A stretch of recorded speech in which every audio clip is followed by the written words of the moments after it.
Give me that. Otherwise, you've been all right there, okay, me? So far, so good. Yeah, I don't have too much to complain about. That's good at least.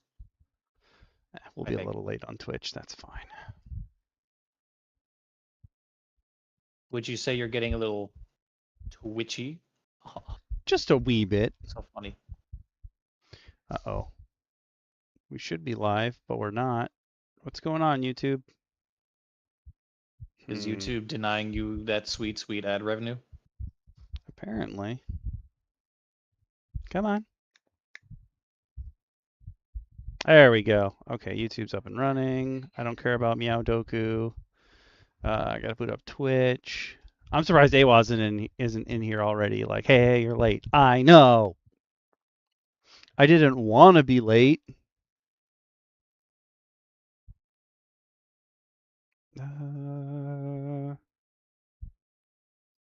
Put me in, coach. There we go. Cool. Put him in. Oh, stupid music pause. No wonder I can't test it. That explains a lot. Does it? Is it coming through? I can't tell. I can't tell. Oh, I hear it. It's just really low. Okay. Where's your ball? Okay. That seems good enough. I'll just boop it. I'll bump it up a little bit. Okay. No, there's a lot. Miso. Donkey Dong! That's scary. Miso. Not the Donkey She'll Dong. beat it when she's ready. Miso, come here. I did not. Oh, there we go. Hey, Waz, how are Child is being you? difficult. They'll have to get a stern talking to. Oh, great. Is the Ewaz here? Yeah. Yeah.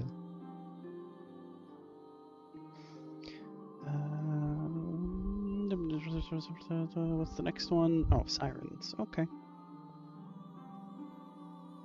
Okami, is there a roundtable based prayer that I can stave off the clutches of nerddom? I don't know. I know we like what's the word I'm looking for? Encourage all forms of nerdiness. But I may need a little bit of a savior from it. All right, that's a little strange, but okay. I feel the clutches of Warhammer coming. I mean, it ain't that bad. Is it? It depends on like how far into Warhammer you want to get, because a lot of people, actually, the retired adventurer who we're gonna be talking a lot about today. Hey, Waz, you should. I think we should all just like collectively make one of them piles of people and just like all take a nap. I think collectively that will help all of us in general. I love a nap. Although I had one already today, so I don't really need another nap. But the retired adventurer specifically, he ran a campaign over the course of like 3 years in all of the Warhammer RPGs, because there's not just like 40K or Age of Sigmar. There are specific RPG systems for whatever kind of characters you want to be. So like there's rogue traders, there's if you want to be the 40K universe version of ODST, and they all have different RPGs that you could technically tell an ongoing story in, but involving like different people and how they interact with it.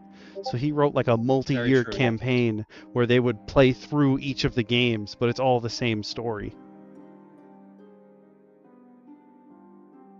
What? The whole thing just out? Oh, or is it like stuck in the hole? It's stuck in the hole where it may belong. My hole. The other day, Oxy said something to me. She was like, "Oh, I'm reading this horror story," and the art looked like Junji Ito. So I was like, "Is this a new version of My Hole?" And she was like, "What are you talking about?" I was like, "What do you mean? What am I talking about? That's the only thing I know about Junji Ito." May. My hole.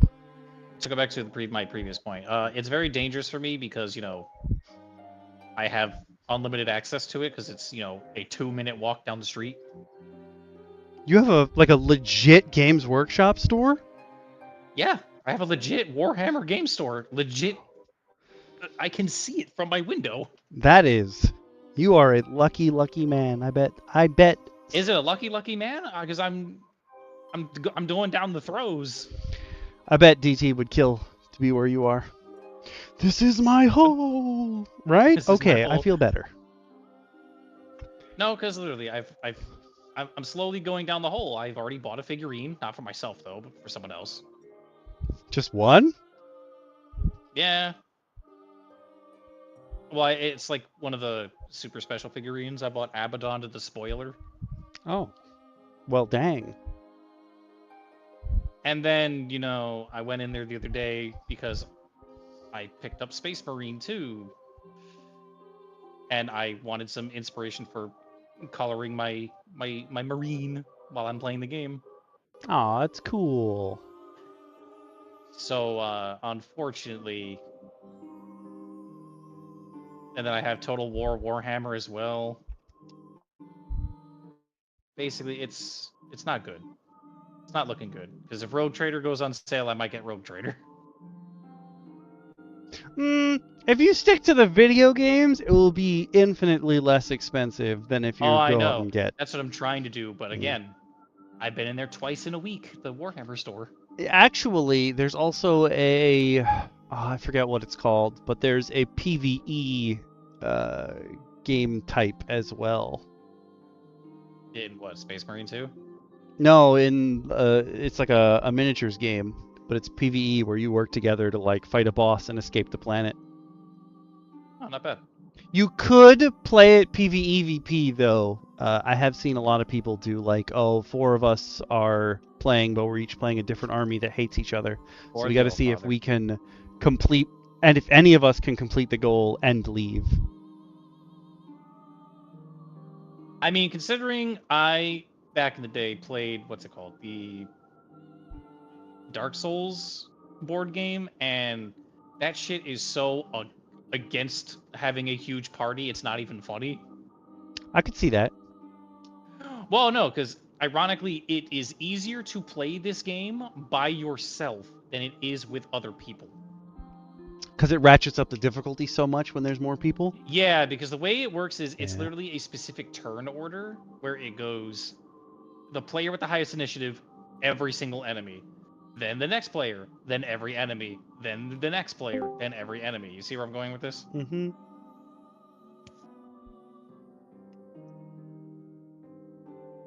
We were running into that with Street Masters. If you read the Street Masters does play that way, but it's only enemies that spawned on your turn all function on their turn, or were spawned by you. But the Resident Evil board game, we originally thought that's how it was written, but it is not. It became way easier when all the zombies didn't attack all at the same time. Yeah, well, it's always easier when they don't attack you every 4 seconds, you know? Yep. Hi, DM Lacara! Hello. A DM Lacara has joined us? Lacara. You would be surprised how many ways people have mispronounced this incredibly simple screen name. I can say my name to someone right in front of them and they still say it wrong. But it's not even my screen name. Yeah, your name is not. How? When I first B moved gets up added here, when I don't say it. One time I called over the phone and my name was translated to Peter. It's not Peter. What? I don't know how they got that. That's not even on the same side of the keyboard. Nope. What? Oh. You fail to understand people in my area. You don't even have like the noise at the end. I can't give them like the benefit of the doubt because I very clearly did not say what they thought I said. So Yeah. One time I was on a call and I asked a question and somebody decided that this screen name is Lacara. Oh, I could see that. Repeatedly. I could see that, but if they thought you were fancy.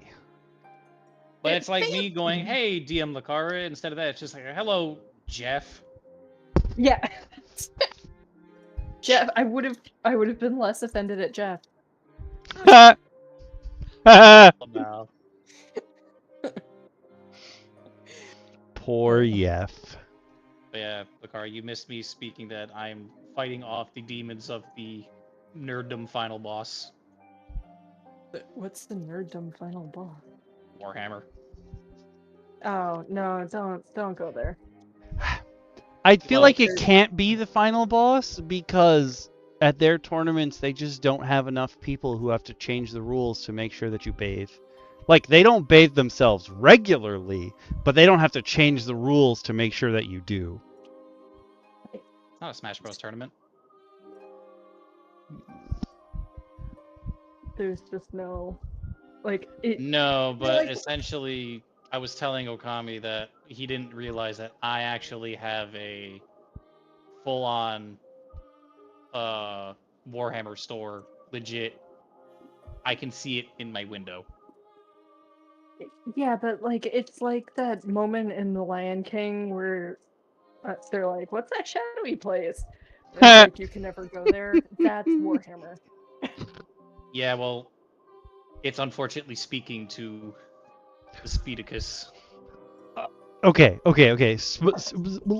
Lore. Okay. The only part of Warhammer lore that I think would make sense in stuff that we're working on is that orc magic only works because they believe it does, but they don't know it's magic. So as long as they believe something hard enough, Yeah, that is it'll honestly happen. the most hilarious thing. So there's Orcs like a work there, like Tinkerbell.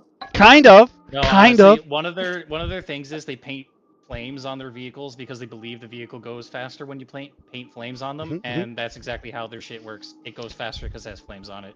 And they have no idea how any of their mechanical things work. They just hit it with a wrench, and then they believe that fixes it, so it fixes it. They can also bring people Oh, yeah, back they're from the also dead sentient that fungus aren't people, even but- orcs. They've brought back I mean, humans that have died. I miss my friend! And he comes back to life. I do believe that's how most computers work. Oh, that's fair. I wish that's how computers work. You just whack it with a wrench and it starts working instantly. Like the guy who has the Basically- special handshake with his monitor. The only way I can describe orcs is sentient fungi. Fix it, Felix.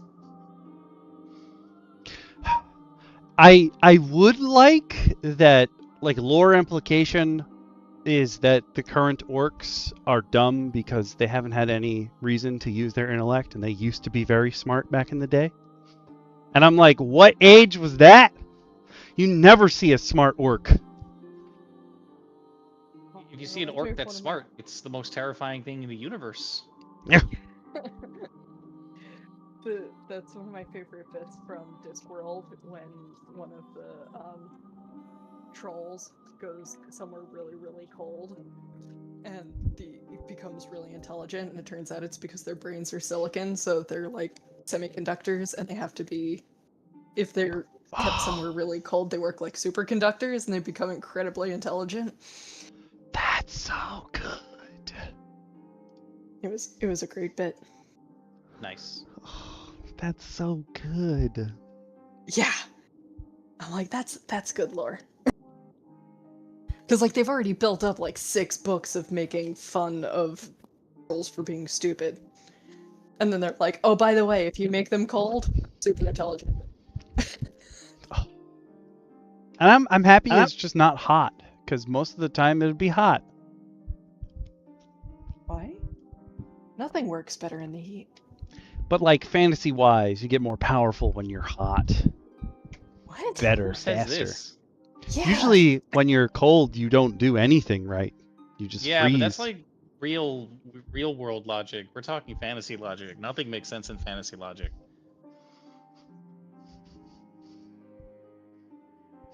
I guess. But I just also- in more media, like the more you're burning Literally- up, the faster you're going. that doesn't even make Listen, sense.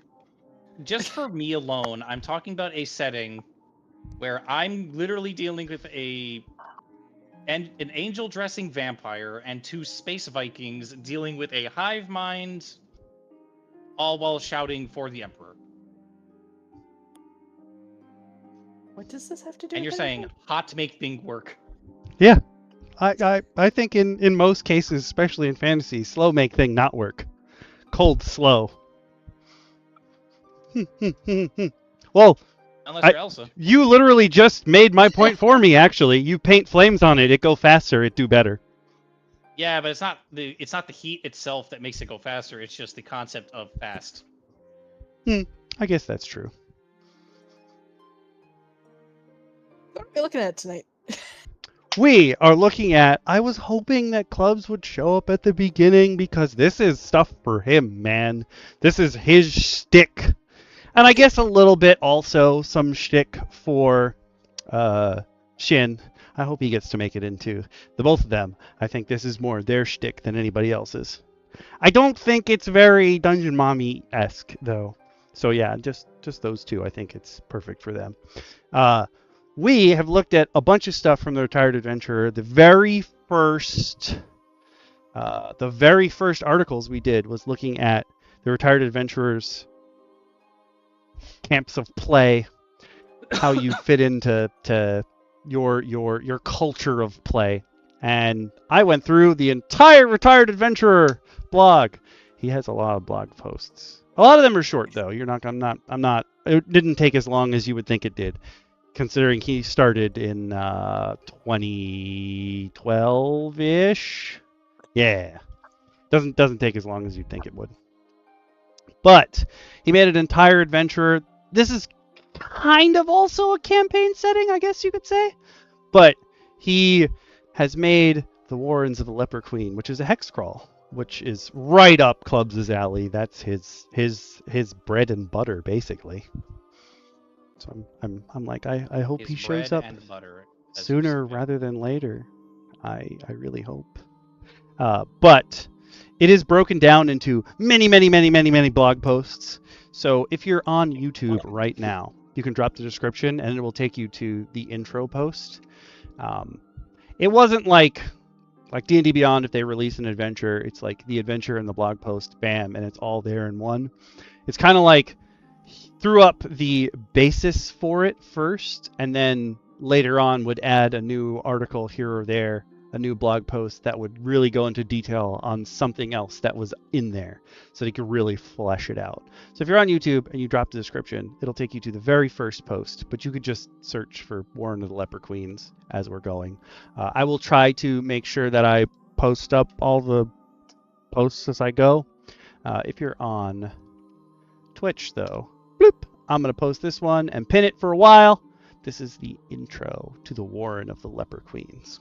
I will say, before we start, the Retired Adventurer is not a big fan of 5e, which also definitely puts him in the same category as Clubs.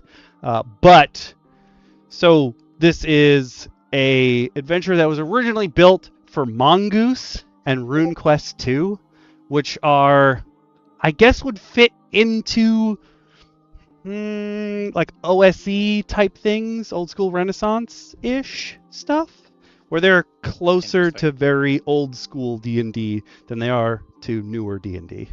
And if you love numbers, like Mongoose and RuneQuest both in general have stats that are closer to the stuff that you would find in I'm thinking RuneQuest, but that's not what I'm... what is the MMO that has like a million different versions now, but it's been going on forever? It's Rune something, and I cannot think of the name. That's really bad. But where there's like a skill... Yeah, RuneScape. Where there's a skill for literally everything. This is how Mongoose and RuneQuest function, where you could train up in whatever you want to train up. There are numbers. If you like numbers... If you're into Pathfinder now, you were probably into RuneQuest or Mongoose back in the day. I think there's a current version. Yeah, he'll be here in 10 to 15. Okay. I think also the Retired Adventurer, generally speaking, I would say out of all of us, is also probably the closest to Clubs, where he knows he's the monster when he's running a game. and he will definitely act like it. Listen, when you're running a game, you know you're the monster. It's just how far you're willing to delve into that personality. See, the way Clubs works is he knows he's the monster, but he will acknowledge the fact that he feels a little bad about it in the end. Whereas for me and my party, I do it with a smile because they earned it. I guess.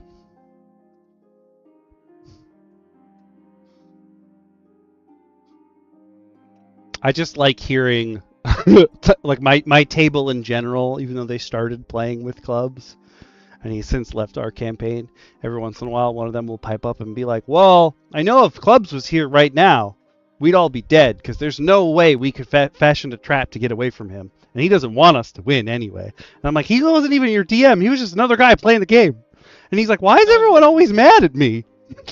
Clubs always wants you to win. He just is very good at rolling shit that wants you dead quicker. I could see that as well.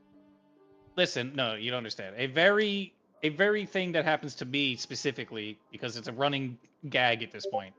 I've asked him at least 3 times now to stop introducing Kaiju of the Week so that I have a chance of surviving. Didn't someone in our campaign, Lacara, weren't they playing an actual Kaiju of the Week campaign? Oh, no, Monster of the Week. I got excited. Monster of the Week, yeah. I got excited. What were we? Oh, when we so you've just jogged my memory to us looking at that monk subclass where at the end they just added a new thing in. It was in a flavor text box. Leprous Harry was like, "Oh, like when things are way bigger than you, you could run grappling this way."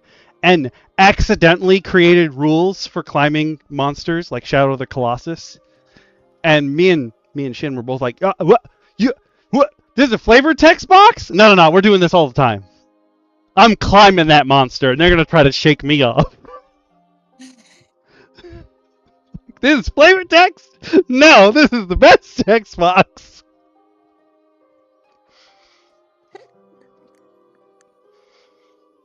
So you guys might see that in something that we're running soon-ish, maybe.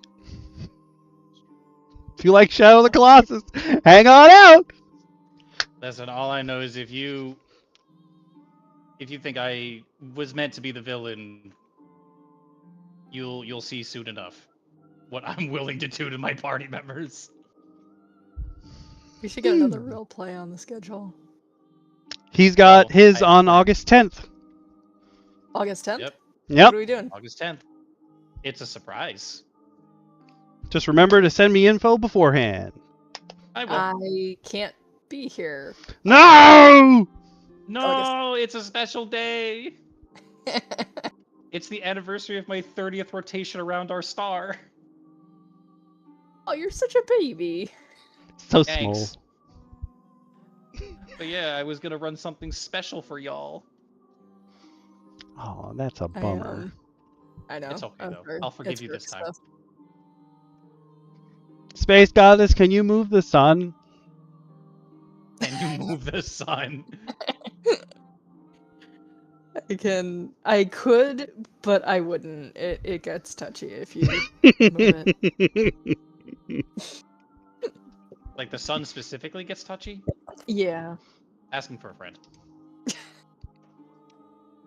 It gets cranky, doesn't like being moved. The planets are mostly fine. They're okay with it. But the sun, not so much. Dang. Does the moon care if you wake it up too early? No. The moon kind of comes out at all times of day anyway. Yeah, the moon never knows what day it is. The moon never knows what day it is. Does it know what night is? Generally. Interesting.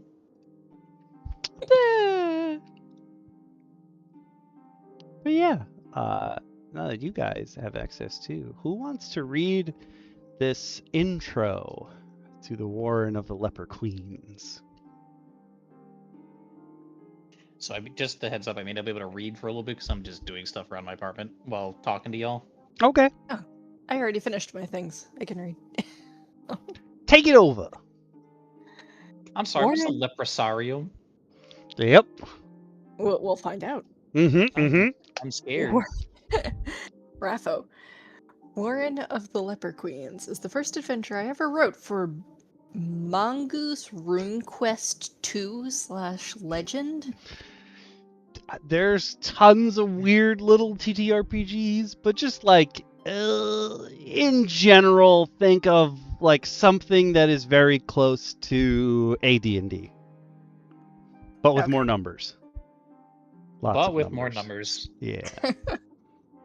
I never finished it, but I've been thinking of going back, finishing it up, and publishing it all. There are parts of it that are pretty depraved, since it involves going into the secret lair of a cult of demon worshippers who worship Asifax, an archdemon, but I still think it had some real potential, and I'd love to run some people through it someday. It takes place in... I think it's French pronounced. I think... I'm just scrolling forward to see. No, I don't think it is because of things later. Okay. It takes place in Morania, in an area known as the Leprosarium, located in southeastern Axru, the central province of Morania, a dry, flat province with terrain mostly comparable to the Spanish Pampas. The Leprosarium is in Hex 2122. The Leprosarium's land is owned by a group of Franciscan-like monks called the Dombatian Brotherhood. He has like... I think it's supposed to be Italian. Oh, that could be. He has a ton of different campaign settings and what have you, but the retired adventurer loves history. I think he's a history major, or was, like when he started writing stuff up. So a lot of his background stuff he'll compare to, like, oh, this is what the peoples in Eastern Europe used as their weaponry and the kind of textiles they had, and they're the basis for this particular group of people, which is way more in depth than most of us DMs are going. History majors scare me. Mm-hmm. Like, tell you about weapons and spears. Be like, oh, okay. I mean, it's pokey stick. Listen, they know the best pokey sticks. They really do. But this is the Leprosarium. It is a big old map and a big old hex. Yeah, it's huge. This is... I can just feel how excited clubs will be, just in general. Yeah. Club sees a hex map, he just gets a little hot collar. You should be signing on any minute. Yeah. I'm like, should we pad? I mean, there are a lot of articles. You guys can only see some of them because of the way my screen is set up currently, but it goes all the way across, except also, hearing these names, I stand by a thing that if you ever need assistance in naming like an archwizard or something, just find some random ad for some weird new pill they're selling. that is a good option. That is a really good option. Archmage NyQuil. I will also say that if you are using, this is not a jab, it's just a suggestion for the future, but if you are trying to build a world that you will eventually sell in some way, shape, or form, if you can't pronounce any of the names in your story, then you will have a very tough time selling that story to someone else.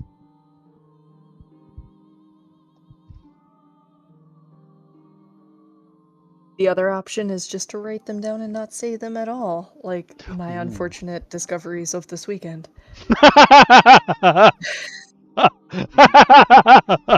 You know what, actually, there's an author that I used to read his books, and the way he would name characters in his books is he would buy a shitload of plushies, and he would line them up in a row, and they would get his 5-year-old to roll into the room and just go, all right, quick, name all of them, and he would just write them down. Yeah, I have And he would actually done pronounce that. them exactly how the kid would. Yeah.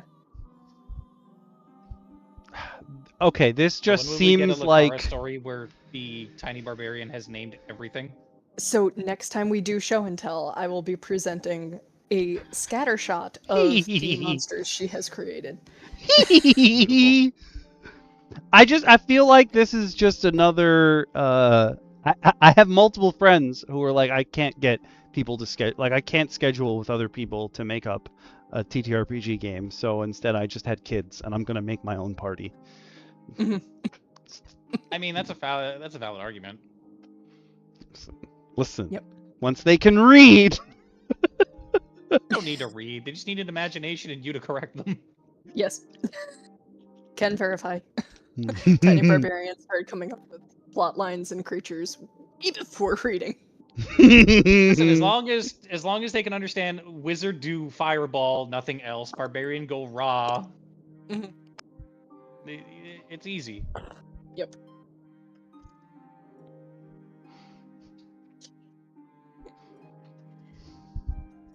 I can't wait.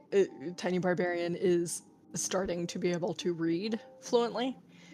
Yes. And That's lovely. yeah, we're all just like sitting there like staring over Tiny Barbarian's shoulder being like, are you ready for D&D yet? How about Enclave? Now, Can we, being can we tiny move barbarian, this do you along? think they will multi-class at some point from barbarian? Yes. My fear is that multi-class, it's teetering on a knife's edge right now. I can't tell whether it's going to tip over into rogue or bard. Ooh. I mean, a barbarian sounds kind of like a metal band. Yeah. I think it is. Yeah, that's just metal music. It's just bards that are angry. Yep. Yeah. But Why do I is keep the tiny smashing my barbarian going focus? to be the kind of metal band that kind of gets lost in a Norwegian wilderness just for their sick as hell photo, or like an American one where they're hit or miss? Ooh. I think more like the kind where they go to take this sick photo in the Scandinavian wilds and end up wandering into the Feywilds instead and never come back. Ooh. Would tiny barbarian in fact conquer said Feywild? Oh yes, yes. So a friend of mine actually wrote a novel about Changeling a while ago, and I proofread it and just kept looking over at Tiny Barbarian the entire time because the description of said changeling was damn near identical to Tiny Barbarian. And my friend had not met Tiny Barbarian. So I sent a picture of Tiny Barbarian to said friend afterwards and was like, here to explain yourself? Here to explain yourself. And they were like, oh no. It's like, yeah. Thanks for the warning. That's funny.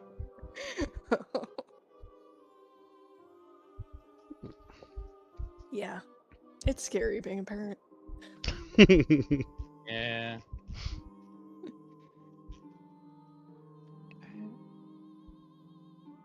Oh, okay. Actually, while we wait for the clubs, I have a question for you guys. Mm-hmm. A friend of mine is making his own setting, and he was thinking of making one of the factions in the world, basically like a priesthood of sorts, where they have an army that if they fall in battle, they are resurrected as basically like an eternal army forever. Mhm. Now he's like, but how do we make it so they're not broken as hell? I'm like, well, make them lose a little bit of themselves, or they just can't physically speak about what happened because they're like morally bound. Is like, well, how do I do that? Like, make them vampires and then make them all thralls. The answer to everything cannot be vampires. The answer to I was- everything can be vampires. There is a specific fact, one of the armies in 40K that is their thing. they keep coming back to life, but they remember less and less every time. And it's not like they don't really devolve. There's an anime out this season where the more you're killed, you come back less and less human. They just their brain can't store any more information. I mean, there's so many ways you could do it. You could do it that like every time they come back, they gain another debilitating like weakness to something, or or you can make it that oh god, what was the I other also thing I was thought gonna say? it might be a good idea is just go the Dark Souls route where they just slowly go literally batshit insane every time they brought back. So they have to Yeah. be replaced. And they have like a ceremony in the nation to replace the units that have gone absolutely fucking bonkers. Yep. What you just said, Lacara, that is fantastic. What if you will be resurrected, but now whatever killed you will kill you twice as fast the next time? Yep. Yeah, okay, we're gonna Shadow of War this. Wow. Hashtag Nemesis system.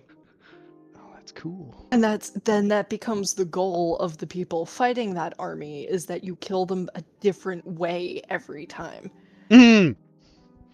So that like they're weaker and weaker overall. You know, the first time you herd them all into a building and you set it on fire. The second time you flood an area. The third time you crush, you ambush them in an area and start an avalanche. Like you do something different every time to try to take out as many of them as you can with the same method, so you know which ones have been used and which ones they're not weak to.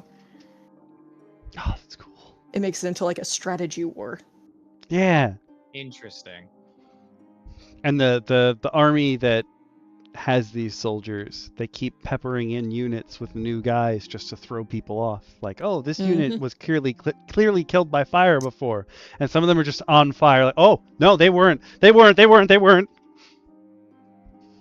Yeah.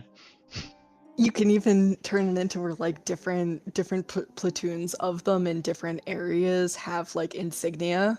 Like each one has insignia of like how they've been killed before. You get like a big tattoo. The Boy Scouts of dying? Yeah. You get like a big... I was thinking that the unit. I hate it, but I love it at the same time. It's so cool. goofy.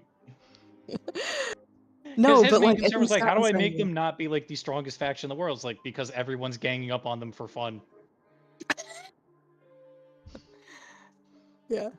It's kind of like Devil Dinosaur in Rivals. He's so goddamn big that everyone's shooting at him.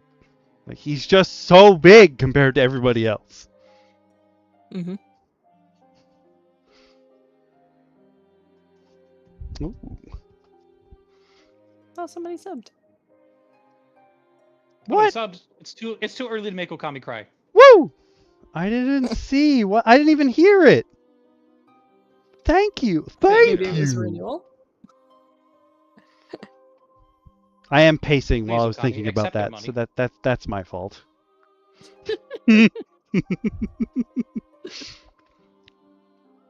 Oh, you could, yeah. You could put a Geas on them. That's what I was saying. Literally use like make them thralls of some kind. That way they're not like talking about what unspeakable horrors happens in the resurrection process. Yep. I mean, if you want to go super textbook, like make them all revenants. Like weak revenants, like with a shorter expiration date. Oh yeah. What I was saying to my friend is it exists in World of Darkness that they have thralls and shit. But the way it works is if you give a ghoul, which is what the humans are called, a monthly supply of just vampire blood, it extends their lifespan. It doesn't necessarily stop their aging. It just kind of pauses it at where you are. But the moment they lose their access to the blood is essentially when age just catches up to them real quick.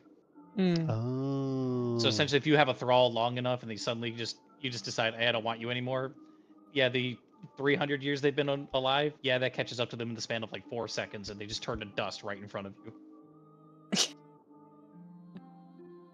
Dust.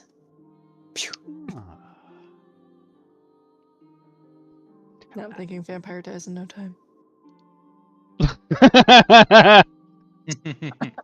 That's what I do. Aw, that's cute. Listen, I am here to spread the gospel of vampires are cool, and they will accept no slander. I never would have guessed. You never would have guessed. I mean, I can't say anything. I can't go out in sunlight. I Have love you that angered one the sun in comic some way? that's like there's a bunch of people on the beach and one of them is like, you don't understand how pale I am. And they're like, yeah, you'll be fine. Don't worry.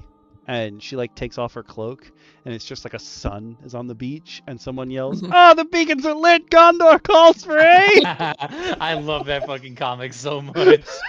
Yep. That is literally It makes me laugh every fucking time I see it. That's couple of months ago, I think it was like the first warm day. Tiny Barbarian like looked at me and was like, "Why are your legs so white?" I'm like, I mean, it's Damn, not she like the clocked rest. you.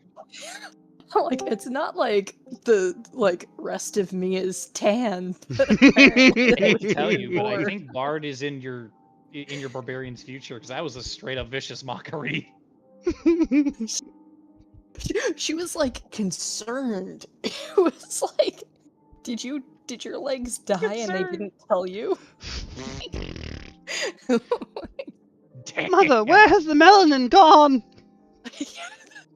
I'm like, I don't have an overabundance of that to begin with. Mother, has Melanin left the room? I just immediately turned Tiny Barbarian into a Victorian orphan. I am wearing my Victorian Victorian orphan orphan. magic shirt. Oh, damn it! I think I've decided that the next like thing I'm gonna get from our merch shop is I'm gonna get a notebook, a spiral notebook with Victorian orphan magic on it, and I'm gonna use it for one shots and stuff. Heck yeah. Hey gang, what's up? Hey! Hello. Now we How are can ya? start. Yeah! We were trying to pad as much time as possible because this is for you, man. All right, what's up? Let me see. I got hexes. Yes! Yes!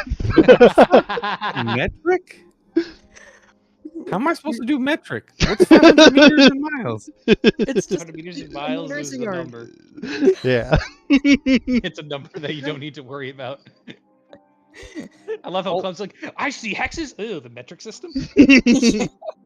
Yeah, I mean, like, I'm sure I can figure it out, but my travel rules are all in for 6-mile hexes. Oh. Yeah, because he doesn't want to deal with the math, and also we get lost easily. One hex is about 1/3 of a mile here. 1/3 of a mile. Oh my gosh. So this big yellow meta hex. How big is this?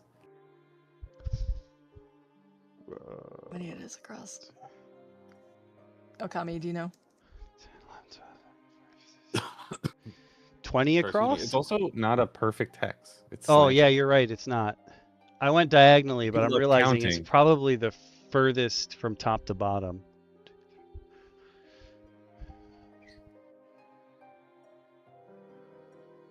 Oh, it's supposed to be 2020, but it's like tilted. It's one off. Oh, that makes me angry. Ugh. Why did you tilt it like Irrationally that? No, I don't like that.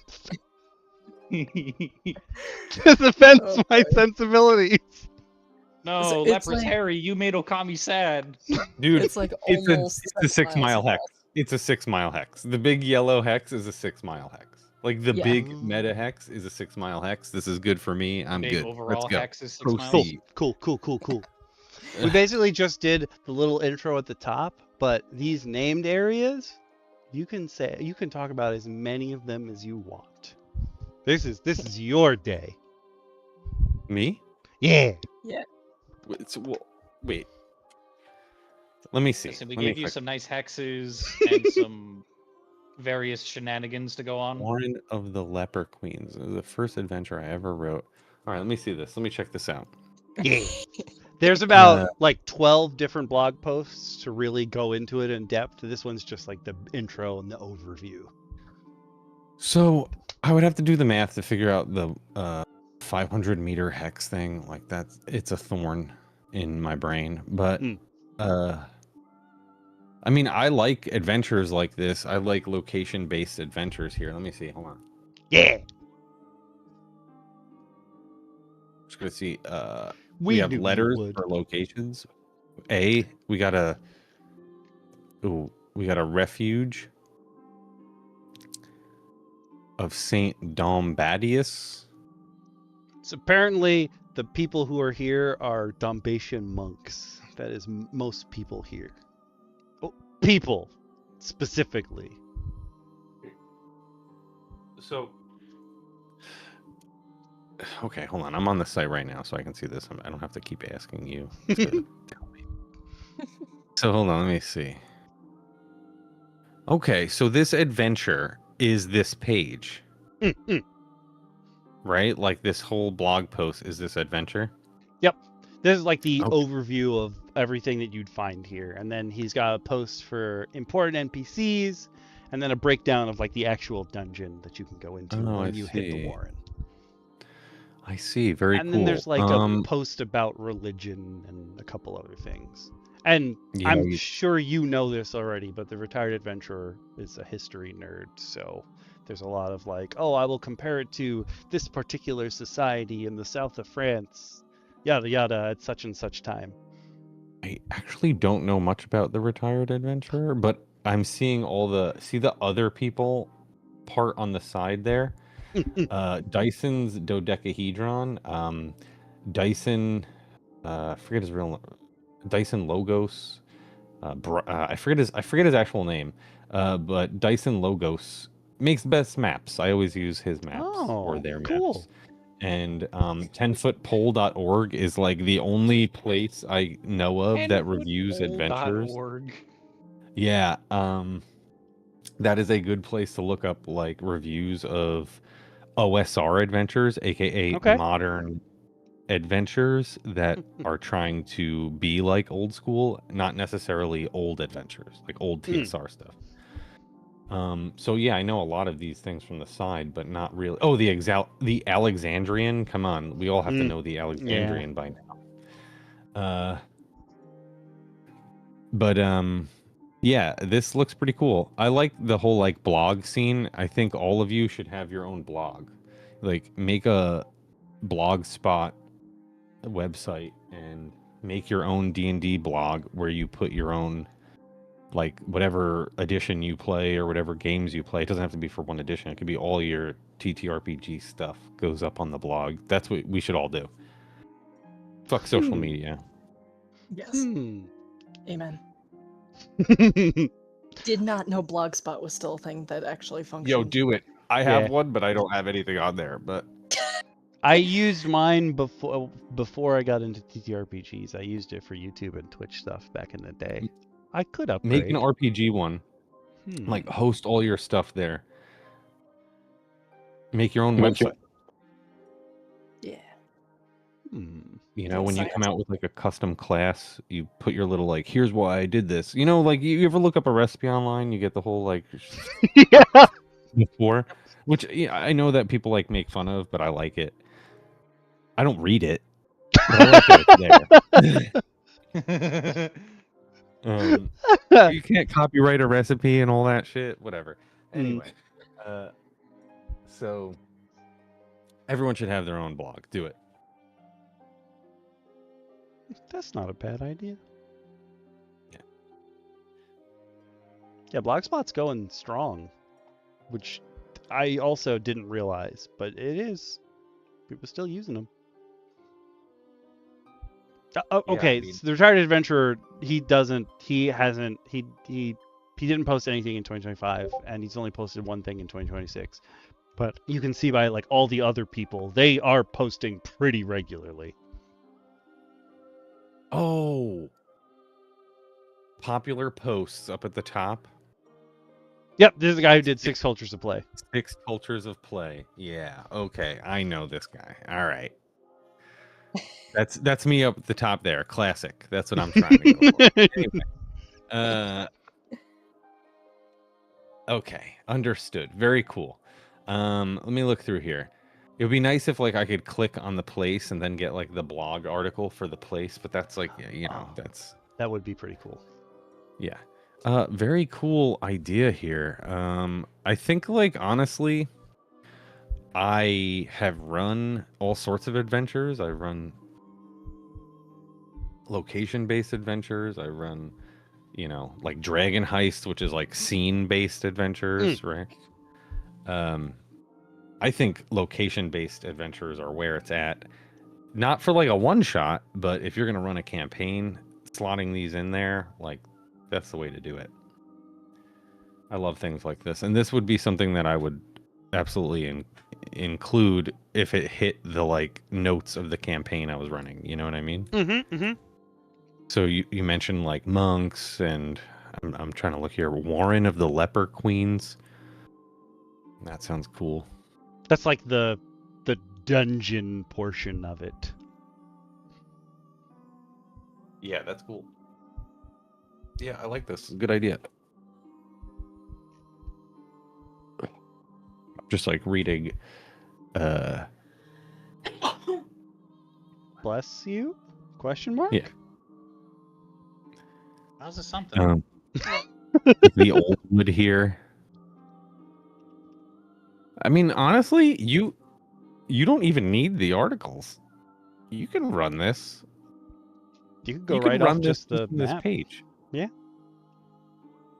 The old wood, once a thriving forest, the deciduous trees here are long dead. A thick mass of brush, shrubs, and dwarf desert trees has grown up between them and created a near impenetrable wall frequented by wild dogs, boars, and a family of large brown bears. It's a popular place for those escaping pursuit to flee to, even though it's impenetrable, as few others are desperate enough to follow them. Legend has it that it's cursed, and the family of bears are the descendants of famous sinners. Come on, you could That's run another that. adventure. Yeah. Out of curiosity, are these like lawyer bears you can summon to Clubs' dismay? This Lawyer is the bears? old wood. You don't remember the item that summoned like lawyer bears or something? Oh yeah. A while ago? Bear witness. Bear witness. The spell. It was amazing. I don't And remember. Clubs is that. like, oh god, I don't need something to Don't know lawyer why. me every 5 minutes. I don't remember that one. But I'm saying, like, this is something that, like, there you go. Those are your encounters. Wild dogs, boars, family of large brown bears. Then you think about your world. Where am I placing this? I'm placing this place in, I don't know, this desert with XYZ culture. So we'll have that culture show up on there, too. And then there's also a dragon not too far, so we'll throw that on there. And that's my encounter list. Like, I'm done. It's great. It's good. Easy peasy. These are just all extra things that you can put in. Once you have the map, like, you can do whatever you want, really. Yeah, I mean, no, I like these things too, like these little breakdowns. They're helpful. The main entrance, like Warren of the Leper Queens, is the dungeon, right? So that has the littlest blurb. Although, in my opinion, it should have something like what the characters know about it, having never gone into it. Oh. Let's see if that's in one of them. Not necessarily the Like it NPCs says one. the main entrance and tunnel cave complex used by the servants of whatever, see whatever. This area is known as Sandy Ridge by ordinary people and is unsettled. So I guess what I'm supposed to take away from this, being a GM, is that if my players look at this map, or if they ask what's over there, wait, where is this? D.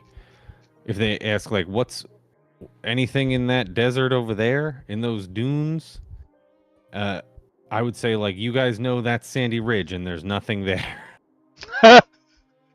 right? This is known as Sandy Ridge. It's unsettled, and they'd be like, okay, well, I guess we'll. No roads lead there, so we're not going there, right? So maybe that'll come up later. They get referred to go to Sandy Ridge, but that would be on you, and it's not really suggested. Maybe I have to read the other ones. Maybe it's like Probably once you go to Sandy Ridge. You'd pepper in something about Asifax, the demon lord, and like, oh, I feel like people hang out and do weird rituals to him in the desert. Maybe it's worth checking out. I guess I got to read all of these to see how they interact with each other. So I'm going to speed run it. Okay, A, the refuge of the Saint Man. Right into center. Right in the abbey out of which the Dombatian order operates. Abbot Guillaume. Is that how you say that? I guess. It does sound French, you're right. Yeah. Well, abbot is French for father, like a priest. So Abbot Guillaume and Brother Maurice, which is like Brother Maurice. Come on, anyway. Abbot Guillaume and Brother Maurice are the only two fully ordained monks. There are 10 young men overseen by Oblate Quran, who are these are all French names, who are preparing for I shall return holy momentarily, fellas. Ogies. None are lepers, though a few are the children of local lepers that Guillaume and Maurice have cured. The abbey is a 3-story stone structure built atop a shallow hill. It has 2 entrances, one to the north, and one to the south, and both can be locked and barred. There are several smaller outbuildings. Okay, I got you. The Dombatian order owns almost the entirety of the Leprosarium's land. Okay, the Great Leprosarium of Moraine. The Great Leprosarium of Moraine is the name of this whole place, so they own most of it. Yeah. Okay, cool, got it. So church. They're going on the encounter table too. B. Shearwater Market. Shearwater is not a town, just a particularly dense pattern of rural village settlement around the Shearwater itself, a small lake. It houses a local market where lepers from across the Leprosarium come to trade and stretches up the abbey as well as further south. The east end of Shearwater is planted with orchards and vineyards, and many of the better off lepers live there in well-built, spacious housing. Shearwater Market, close by the abbey, is flanked by 2 inns, a brothel, and Make Row as the street. Make Row, a collection of craftsman shops. Generally, the poorest live out along the southerly paths and must walk the furthest to their fields. One architectural quirk is that there are long ropes stretched between many points so that those with more advanced leprosy can pull themselves along and support themselves from falling. Unwary travelers may trip, especially at night. Interesting. Okay. I don't like the world building here for some reason. I've never said that before. Oh. I didn't like that one. I want to read the next one. Saffork. Saffork is a true town with a chest-high wall made of unmortared brick and stone. It is the part of the leprosarium that sees the most travelers and merchants, as it has the fewest lepers. Its inhabitants were originally the healthy family members of lepers sent on to Shearwater, and the tradition has remained that anyone without leprosy who wishes to remain nearby stays in Saffork. It also serves as the point of export for all the goods of the leprosarium makes, and the point of import for everything from outside. What the fuck? Who cares? The road between the two is the only paved and graded road in the leprosarium and is called the Mother's Road or the Lover's Road, depending upon which variant of local legend one wishes to follow. There is a church but no priest. The servants of Asifax have many agents here, spotting ideal candidates for the brides to infect before they go on their way. Oh, you know what, gang? You need some blog posts to go with this. I'm sorry. I said before you didn't, but that's before I read it. Reading it makes it more confusing.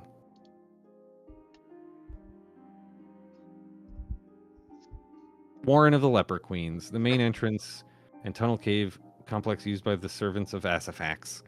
See maps 1 and 2. This area is known as Sandy Ridge by ordinary people and is unsettled. New Farm. Abbot Guillaume is often away from the abbey, supervising the newly cleared and watered area. It is intended to eventually be a self-sustaining hospital for the worst cases of leprosy or for other diseases in case of an epidemic. But the hospital buildings are under construction. When complete, it will be a spectacular fortified compound built on the side of a ridge, surrounded by green fields. In the meantime, it's a brickyard and barracks with few flocks of sheep to keep the workmen and the abbot company. Oh, geez. Okay. They get their company from sheep. Sounds about right. I knew there was something fucking weird going on in this place. Anyway, Mercy Green is the northernmost village in Leprosarium, a collection of ramshackle buildings inhabited by some of the poorest lepers. Wait, haven't we already seen where the poorest lepers go? I'm confused. Hold on, I gotta look at the map again. F. Tippy top. Well, Okay, not we tippy Basically, top, but poorest people. Clubs Oh. is disturbed by the pores again. Mm. Yeah. No, but infected by some of the inhabited by some of the poorest lepers. It is considered a libertine settlement with few laws enforced. As a result, it produces much of the beer and ale consumed in the leprosarium. What the fuck? Interesting. Why is making beer and ale like against the? What does that have to do with with few laws enforced? I mean, it sounds like it's a religious town. They so probably had maybe just- prohibition. The monks in the era that I think he's drawing this The monks background can't made control beer. themselves. were the ones, yes, that did almost all the brewing, and it was also one of the most heavily legally enforced processes. Yeah, kids drank beer for breakfast. They drank small beer for. Oh, they didn't drink. They would eat it like porridge. Small beer, table beer, whatever it's called. You know, it was like the mash. It's like. You sound like you're having a time. No. It's just very interesting. Listen, it's okay to say you're coming to terms with what you're reading. We understand. I just think that few laws enforced. As a result, it produces much of the beer and ale consumed in the leprosarium. It doesn't follow. You know, I don't know. Maybe another person might say with the fewest laws. So, it's fucking horrible here, and there's drugs, and everyone murders each other, and they're like, they make the most beer. Yeah. So it just like was a rug pull, but the person pulling the rug just got like one thread. Oh, You know what I that's a good one. Mhm.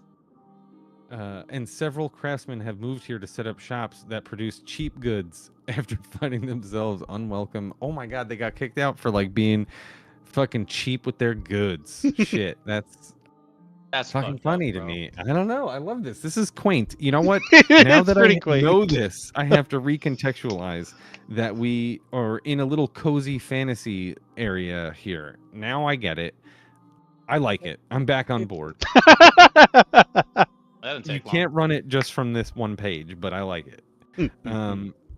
Let's see here. Sir William Herod of Drydale, cute. The northern neighbor of the leprosarium has complained to the monks that several gangs of robbers operate from Mercy Green, but the brothers have not yet been able to find them. At least one of the robber gangs is run by the servants of Asifax. The grassland between Sherwater and Mercy Green is pasturage, more thickly settled with cows, sheep, and goats than people. Greengate Road. A wagon track fenced on its southern side, Greengate Road is the border with the lands of Drydale Manor. The actual manor is several kilometers away, but the road is patrolled by militia twice a day. Sir William Herod of Drydale has forbidden any leper from crossing the fence on pain of death, and his militia roughly treats anyone even merely suspected of being a leper. See, here we go. There's our fantasy racism. Yeah, that's... Now we got some conflict like it. Where is this? This is G? Yeah, Green Gate's on the top left. Greengate Road. Okay, so it's just that little sliver of the corner where the conflict is? Yeah. That's it? I love how they're treating this like leprosy is something that is not a communicable disease. Like They're doing a lepers lot were- of things here. They're also placing the good morals on the leper, like very Yeah. strongly. They're saying like the lepers are the best, and they already have leprosy. We can't do anything else bad to them. There's maybe we got poor lepers, but I don't even think we're talking about criminal lepers. Those don't exist. The whole town just put up like accessibility ropes through the town for all the lepers. They love the lepers so much, which is like amazing. But it's Accessibility ropes is my favorite. You know what this is sounding like, in my opinion? What? This might sound controversial, but this is just my thought process. The way this is being explained is almost like the founding of Australia. They sent all the I don't know lepers where you're here going with originally this. as a I'm scrapping it. colony, and then just non-lepers are there, and then they just based it on a leper-based society. Except Say this again. Say this again. Take criminals. me with you. Hold my hand. Say it again. Take me with you. Take me with you. I mean, listen, it's certainly a possibility, you know? Just put Clubs' hands on the accessibility ropes. Yeah. Guide him along your thought process here. I Guide don't him mind. along my thought process. I don't know if I can, man. That was a trip right there. I kind of get it. Like really they left the feels lepers like here. an exercise of like I'm gonna take a keyword and I'm gonna just try to make this keyword like I'm gonna try to make the main thing, and like everything is we're just going fucking leprosy everything, everything leprosy. Yeah. And You know, I it really mean, doesn't yeah. have enough of lepers. Goddamn Um, lepers. all right, Nate Water. Oh, yeah. Named after the abbot who first secured the lands that would become the leprosarium from the Moranian crown. Nate Water is the oldest settlement in the leprosarium. It is economically depressed compared to the other settlements because many of the sickest lepers live here. This is where the poor lepers are. This is where the people who can't travel across the accessibility ropes anymore. They end up here. I love this though. It's like the poor lepers live here, and then the next place is like, and this is where the poorest lepers live. And then this one is like, it's economically depressed compared to other settlements because many of the sickest lepers live here. So they're poor. I just love the utter defeat in your voice. I hear. That's what makes it so funny to me. As the warm mineral waters are believed to retard the progress of the disease. Oh, it's an onsen town. Yeah.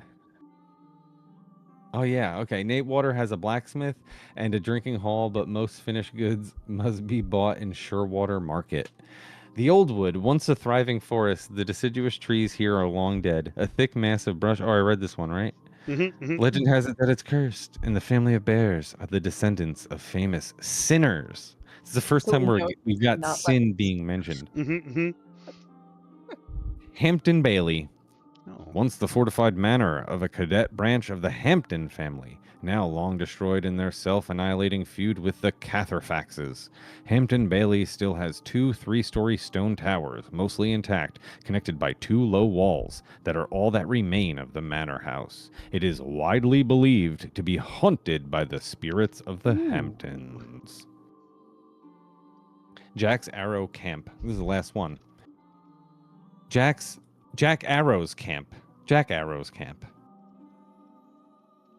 Jack Aero is the chief of a bandit gang with 10 other members, all hardened killers and former soldiers. He avoids the leprosarium itself and raids out south on the trade caravans heading for Velthern. The gang relies on the unwillingness of guards to get too close to the leprosarium and the desolation of the terrain to the southwest. Sand dunes and dried out mud flats to avoid being caught. Yeah, this is another one I don't like. I get the feeling that all of these are things that are came up with and they're cool and they can be used in some way, but all of them are pointed outward. It's like, here's this fucking kingdom or duchy or whatever it was, and the road here is the barrier and there's a fence there, and if you pass the fence you get automatically killed, but we're just going to put this right on the edge. You're never even have to come over here. You'll never have to come over here for any reason, so don't worry. It's just like something cool. And then here's the Jack Arrow's camp. It's like, here's some bad guys, but they don't actually go into the hex really much. They just kind of stay all the way over here. They don't do anything. It's like,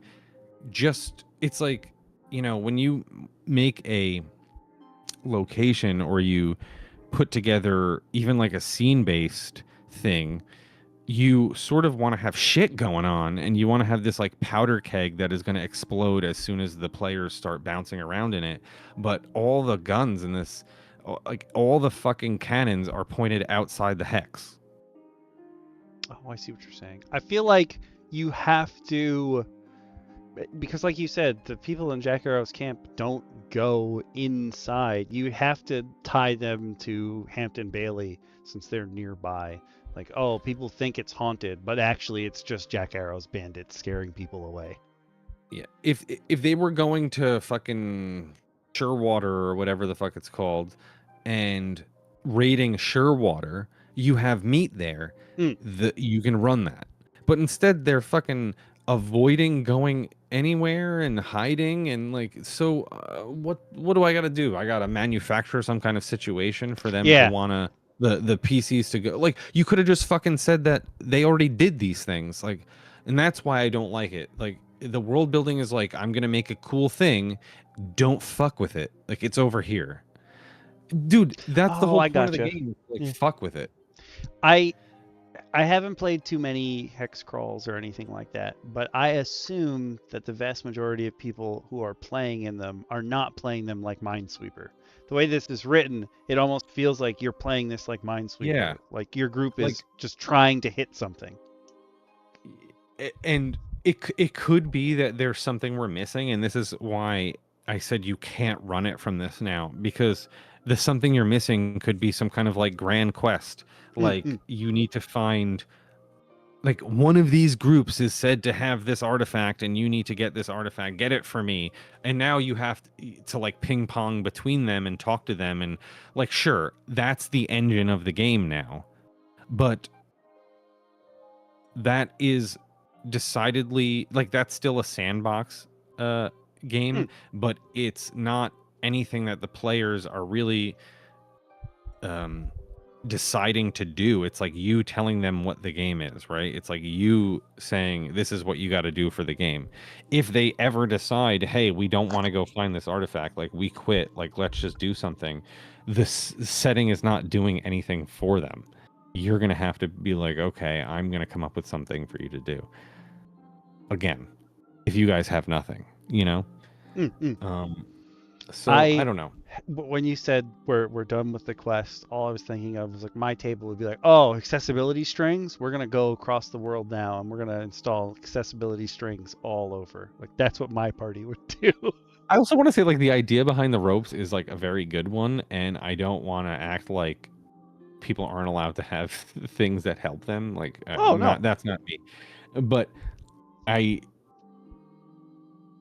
it's such a, like, you got to add those little details into the world, and then you also have to, like, add some conflict too. Like, you could just something like stupid, you could be like, everyone has the ropes, they use it, and like, people might fall at night. There's one group who, like, they've been getting ripped out, like, no one knows who's been doing it, right? Like, there you go, there's something. Now the group has some reason to check some shit, or you know, there's like some kind of built-in conflict. When you visit like a little village in some open world video game, they always have some fucking shit going on. Like, there's a vampire killing everyone, or like, you know, like, none of these places have urgent, like, precarious situations going on. And you want that, right? Because, like, everywhere the party goes, they have to have levers to pull and buttons to push. It's a game. This kind of just presupposes that the players are just completely going to, you know, want to be in a place that almost doesn't care that players are there. We got to learn more about Asifax and what he wants, or she. I have no idea what this demon's gender is, but we can find out. Yeah, let me see. Where do we go from here? Next one is NPCs. So, like I said before, if you're on YouTube and you drop the description, the link that was in there first is to start this whole shebang. So I'm going to start sharing the links as we go to the next blog articles. I think they were posted in the correct order, but I might have rearranged a couple of them to make more sense. But in any case, you can follow along as we move through the rest of them. The next article is NPCs. I'm going to take out the first post. I'm going to unpin Do you it think, and unpin the new one. Do you think this is Robin Hood? You know, Shearwater, I just keep... I think DM Lacara had a pretty good guess. Did someone already guess it? No, not Robin Hood specifically, but I think this whole thing is cued from the names and the place names that this is supposed to be like early Norman England. Mm-hmm. Got like the French names like Guillaume, but you also have the Oh my gosh. very, very British names like Morris. Yo, check out the second paragraph on this. Second paragraph. There we go. Yep. I think you got it.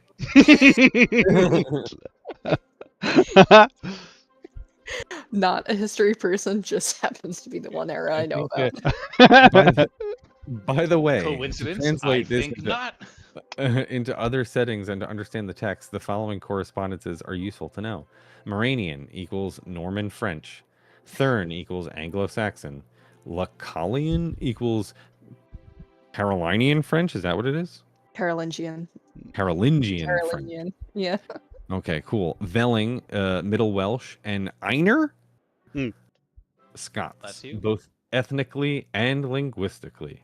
The order of precedence is Baron, Abbot, Priest, Knight, or Gentleman, Yeoman, or Monk. Okay, cool. And everyone is very aware of where they sit in that order.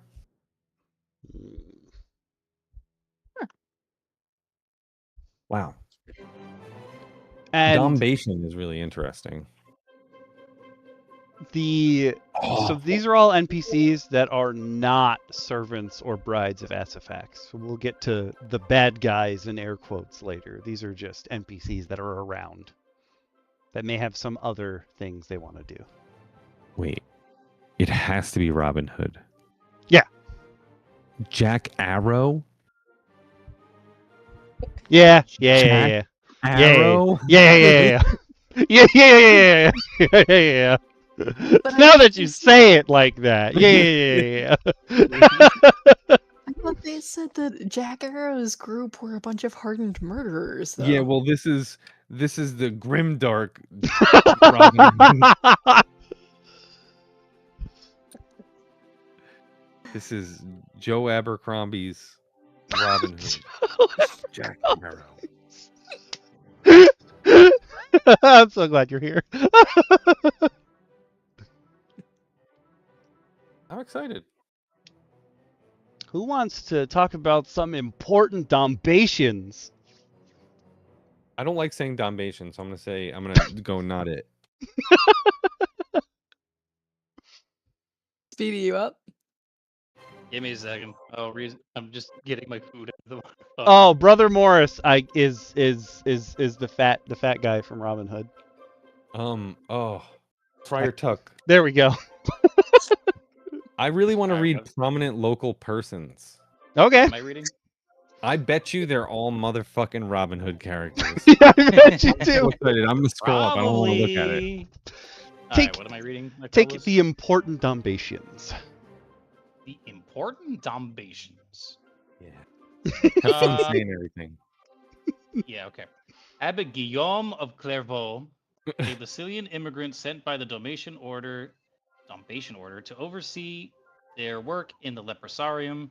He speaks Aragnian, Thurnish, and Lucilian, and can both read and write in those tongues, as well as the runic script of the Church of the Hidden God. He is a member of the lower gentry, Love a hidden god, both by office and by birth, and retains his armor, weapons, and horse, though he has not used any in about 20 years. He has been initiated to be a sanctified brother of the Dombatian Order, and is therefore one of only 2 persons in the Leprosarium who can magically cure leprosy. Oh! He is willing to believe that there are gangs of thieves in Leprosarium, but not that actual demon worshippers exist unless shown proof.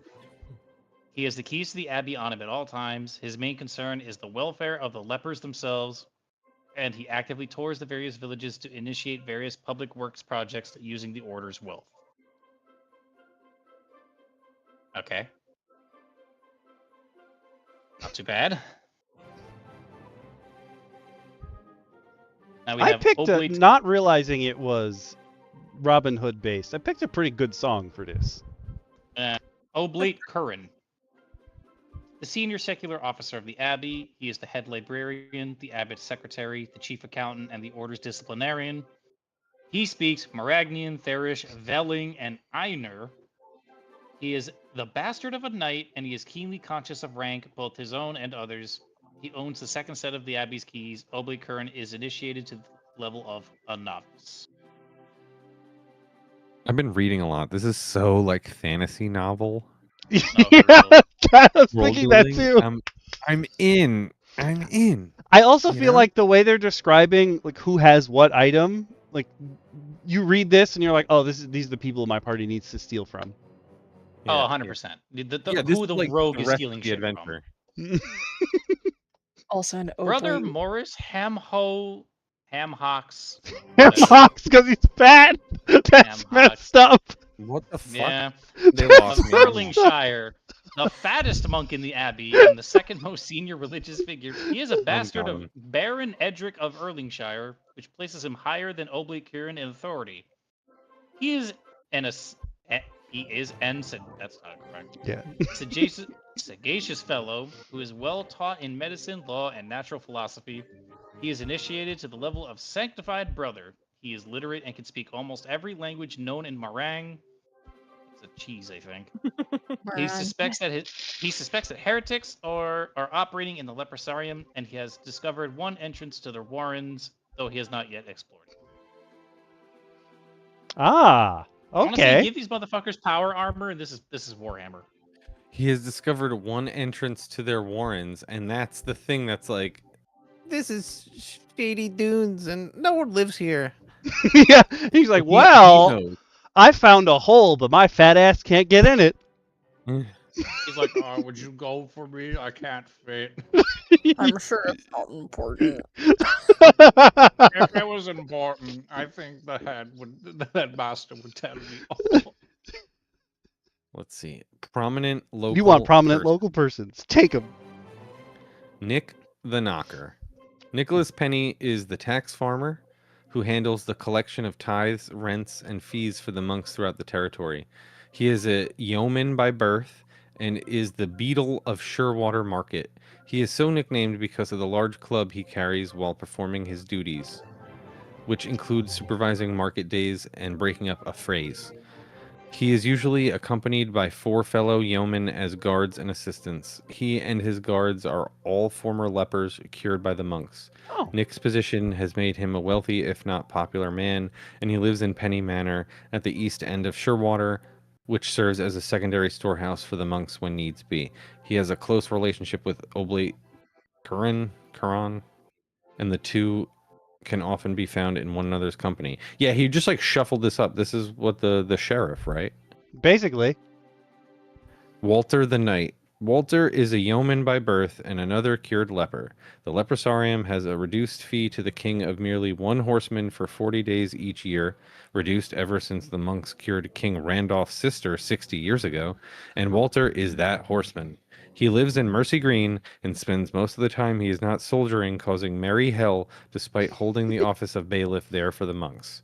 Sir William Herod has a personal dislike of him and suspects he is the leader of one of the bands of robbers troubling southern Drydale. Sir William is correct, though Walter's main goals are to vandalize and torment rather than to pilfer.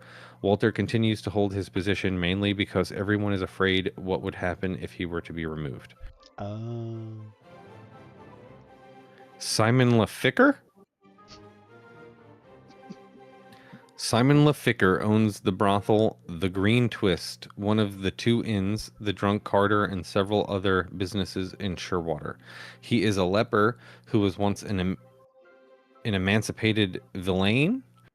His last name is fake Lacalian nonsense, though he does speak a few words of the language. Perhaps unexpectedly for a brothel owner, he has a good relationship with the monks, as he is capable of drumming up a lot of cheap labor for whatever project Abbot Guillaume has in mind. He also ensures that the whores regularly visit Brother Morris for health inspections. I don't know. Anyone getting like dog whistled in weird ways? Anyway, Yes. and prayer sessions.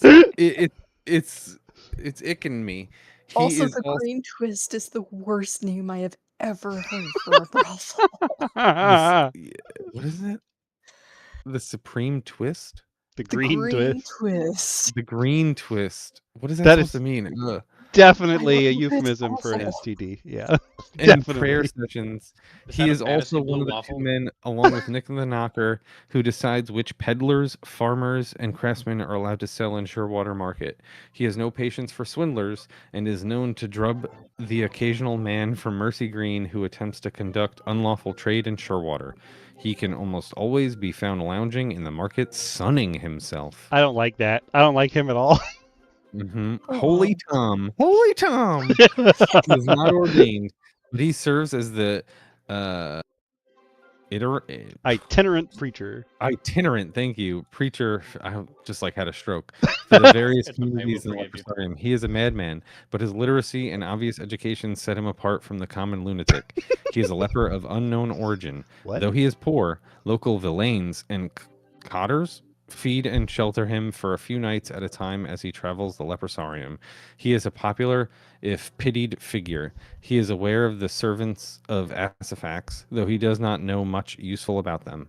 He does tell others about the servants, but in such allegorical and overdeveloped language that most assume he is speaking figuratively about moral corruption. And Jack Aero, a bandit of villain birth. Jack Aero is originally from just outside of Carlaw. He leads a band of 10 former soldiers, men he served with in an abortive campaign in the northern marches. He stays away from the lepers, and they from him, though he has been known to send a man or two into Suffolk to buy supplies. He has a permanent camp south of the Old Wood. Lately has been given to dreaming of grander schemes, such as taking over Suffolk and installing himself as lord, or perhaps simply robbing the abbey in Shearwater. Oh, okay. So he has a reason to come in. He's just too scared right now. Pussy. Yeah, all the adventure is in this. Yep. And we haven't even gotten to the bad guys yet. These are just people. I mean, we I got guess the one bad guy, Simon true. Leficker. Oh yeah, he's Fucking definitely a creep. bad guy. That guy gives the ick. It gives me the ick. That guy He's a gives lizard the folk, that's why. Oh, yes. Damn. Always sunning himself. I immediately thought of like pervert in a trench coat. Like that's just how he lays in town. That's how he Ugh. suns himself. Yeah, I was like, oh, I don't Oh. like this guy. I don't like this guy at all. Yeah, Oh, gross. stunning himself. I immediately think that he means like sunning like his taint or something. Yeah. The stuff that's not supposed to be out is for sure out. Yeah. For sure. Cease. But Stop those giving were us mental NPCs. images we can't get out. I'm sorry. Those Good were thing we don't have to NPCs. portrait. But now, wait, do I have this in the right order? Did I mess something up? I think so. The bad guys can't possibly sound that bad after if these were the good guys. Right? Honestly, yeah, it's like, oh yeah, what could be worse? I Seems to mean, are find we the gonna worst end one. up rooting for the But now that we know Wait. some of the NPCs. Is Simon Leficker the bad guy? I just reread this. Is Simon Leficker the bad guy, or is the retired adventurer the bad guy? Suns out. I hate you, Awas. I hate you, Suns out, balls out. I hate it. I hate it here. But now that we've met some of these NPCs, it's time to actually take a look at the Warren of the Leper Queens. It has its own maps, and this is like the actual dungeon portion. Should you head out to, what was it, Sandy Ridge? This is what you might find if you happen to fall in that hole that the fat monk told you about. If you're on... Wait, what was that? For a second, I thought that I did not see that the pit had like the X in it, and I'm like, oh my god, this entire thing is pits. Oh. If you're on YouTube, remember the only link that I have posted in the description is the very first one. So check the description. Well, don't check the description. Check the chat so you can figure out if you want to follow along with us while we're going through these actual articles. I'm going to. Oh my god! No, I feel like Fireballs already exists. It has to. It has to. And what's with the fucking metric? Yo. He's Canadian. That's his problem. Anyway. I'm sorry. But this is the Warren of the Leper Queens map and above ground.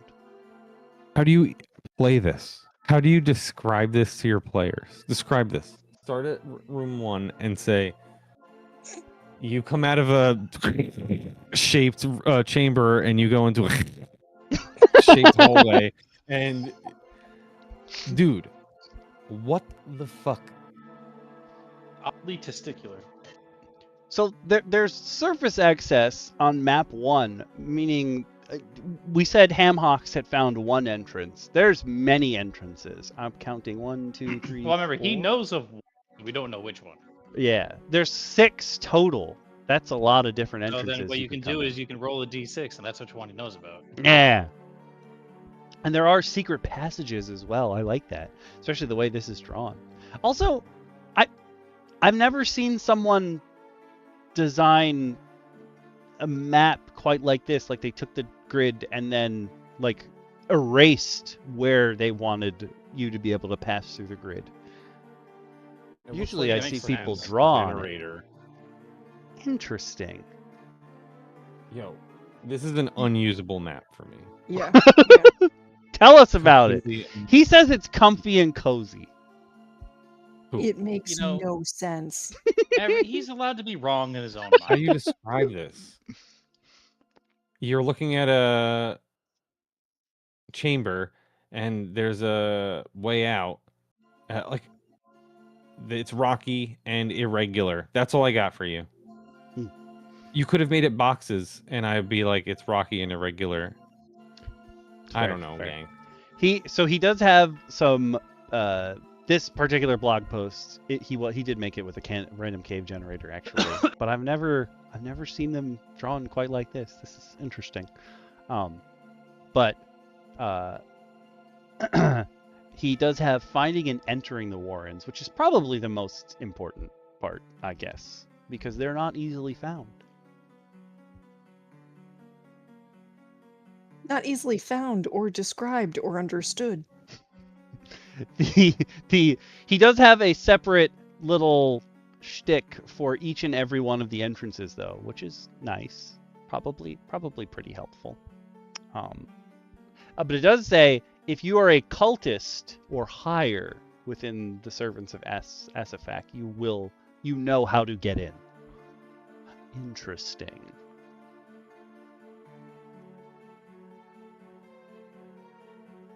Oh.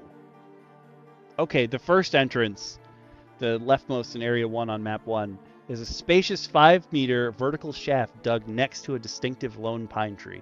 Isn't that how you get into the Underdark? Like in the D&D movie? Something like that.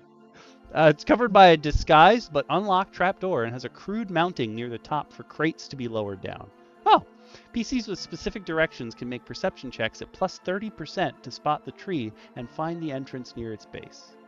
Like I said, Mongoose and RuneQuest. I think Mongoose RuneQuest is one of the variations of RuneQuest. There's lots of numbers in here. You're doing a lot of math. You probably played this before you moved on to Pathfinder back in the day. I don't like it. Are you saying this is not? I'm not doing percentage-based additions or subtractions during my it's not happening. That's too much math for me. Just give me a nice plus or minus, and we'll be fine. Like in Dungeon Crawler Carl, everything's like, oh, you get a 5% boost to this stat. I'm like, ugh! I'm not doing that. The second entrance, rightmost in Area 1 on Map 1, is a 10-meter shaft at a 45-degree angle with the entrance covered by canvas and dirt. It's in between two lines of boulders, requiring PCs to clamber down about 3 meters between the boulders using athletics. It's a much narrower fit than the first entrance. It requires a perception check to spot the entrance. The check's at minus 20%, unless the PC has climbed down amongst the boulders first. They can also find the Warrens by following secret supply wagons from Safork. This is difficult, minus 20% to perception or track tests, until the PCs get within 2 hexes of the hex mark D, where the wagon tracks become the only marks. Perception or survival tests at plus 10% will spot the tracks at that point. The wagons all go to the first entrance, because they're not going to fit between the 2 rocks. So says you. Unless you smush them. Hello, Rat Queen Arts! Oh, that's a cute little... Oh, that's cute! I like that. I think we have some big waves. Does anyone want to take third entrance? And on? No. Sure. He just goes, no. I mean, I'll take the third one. We'll see how far I get before I'm like, no, I'm done. The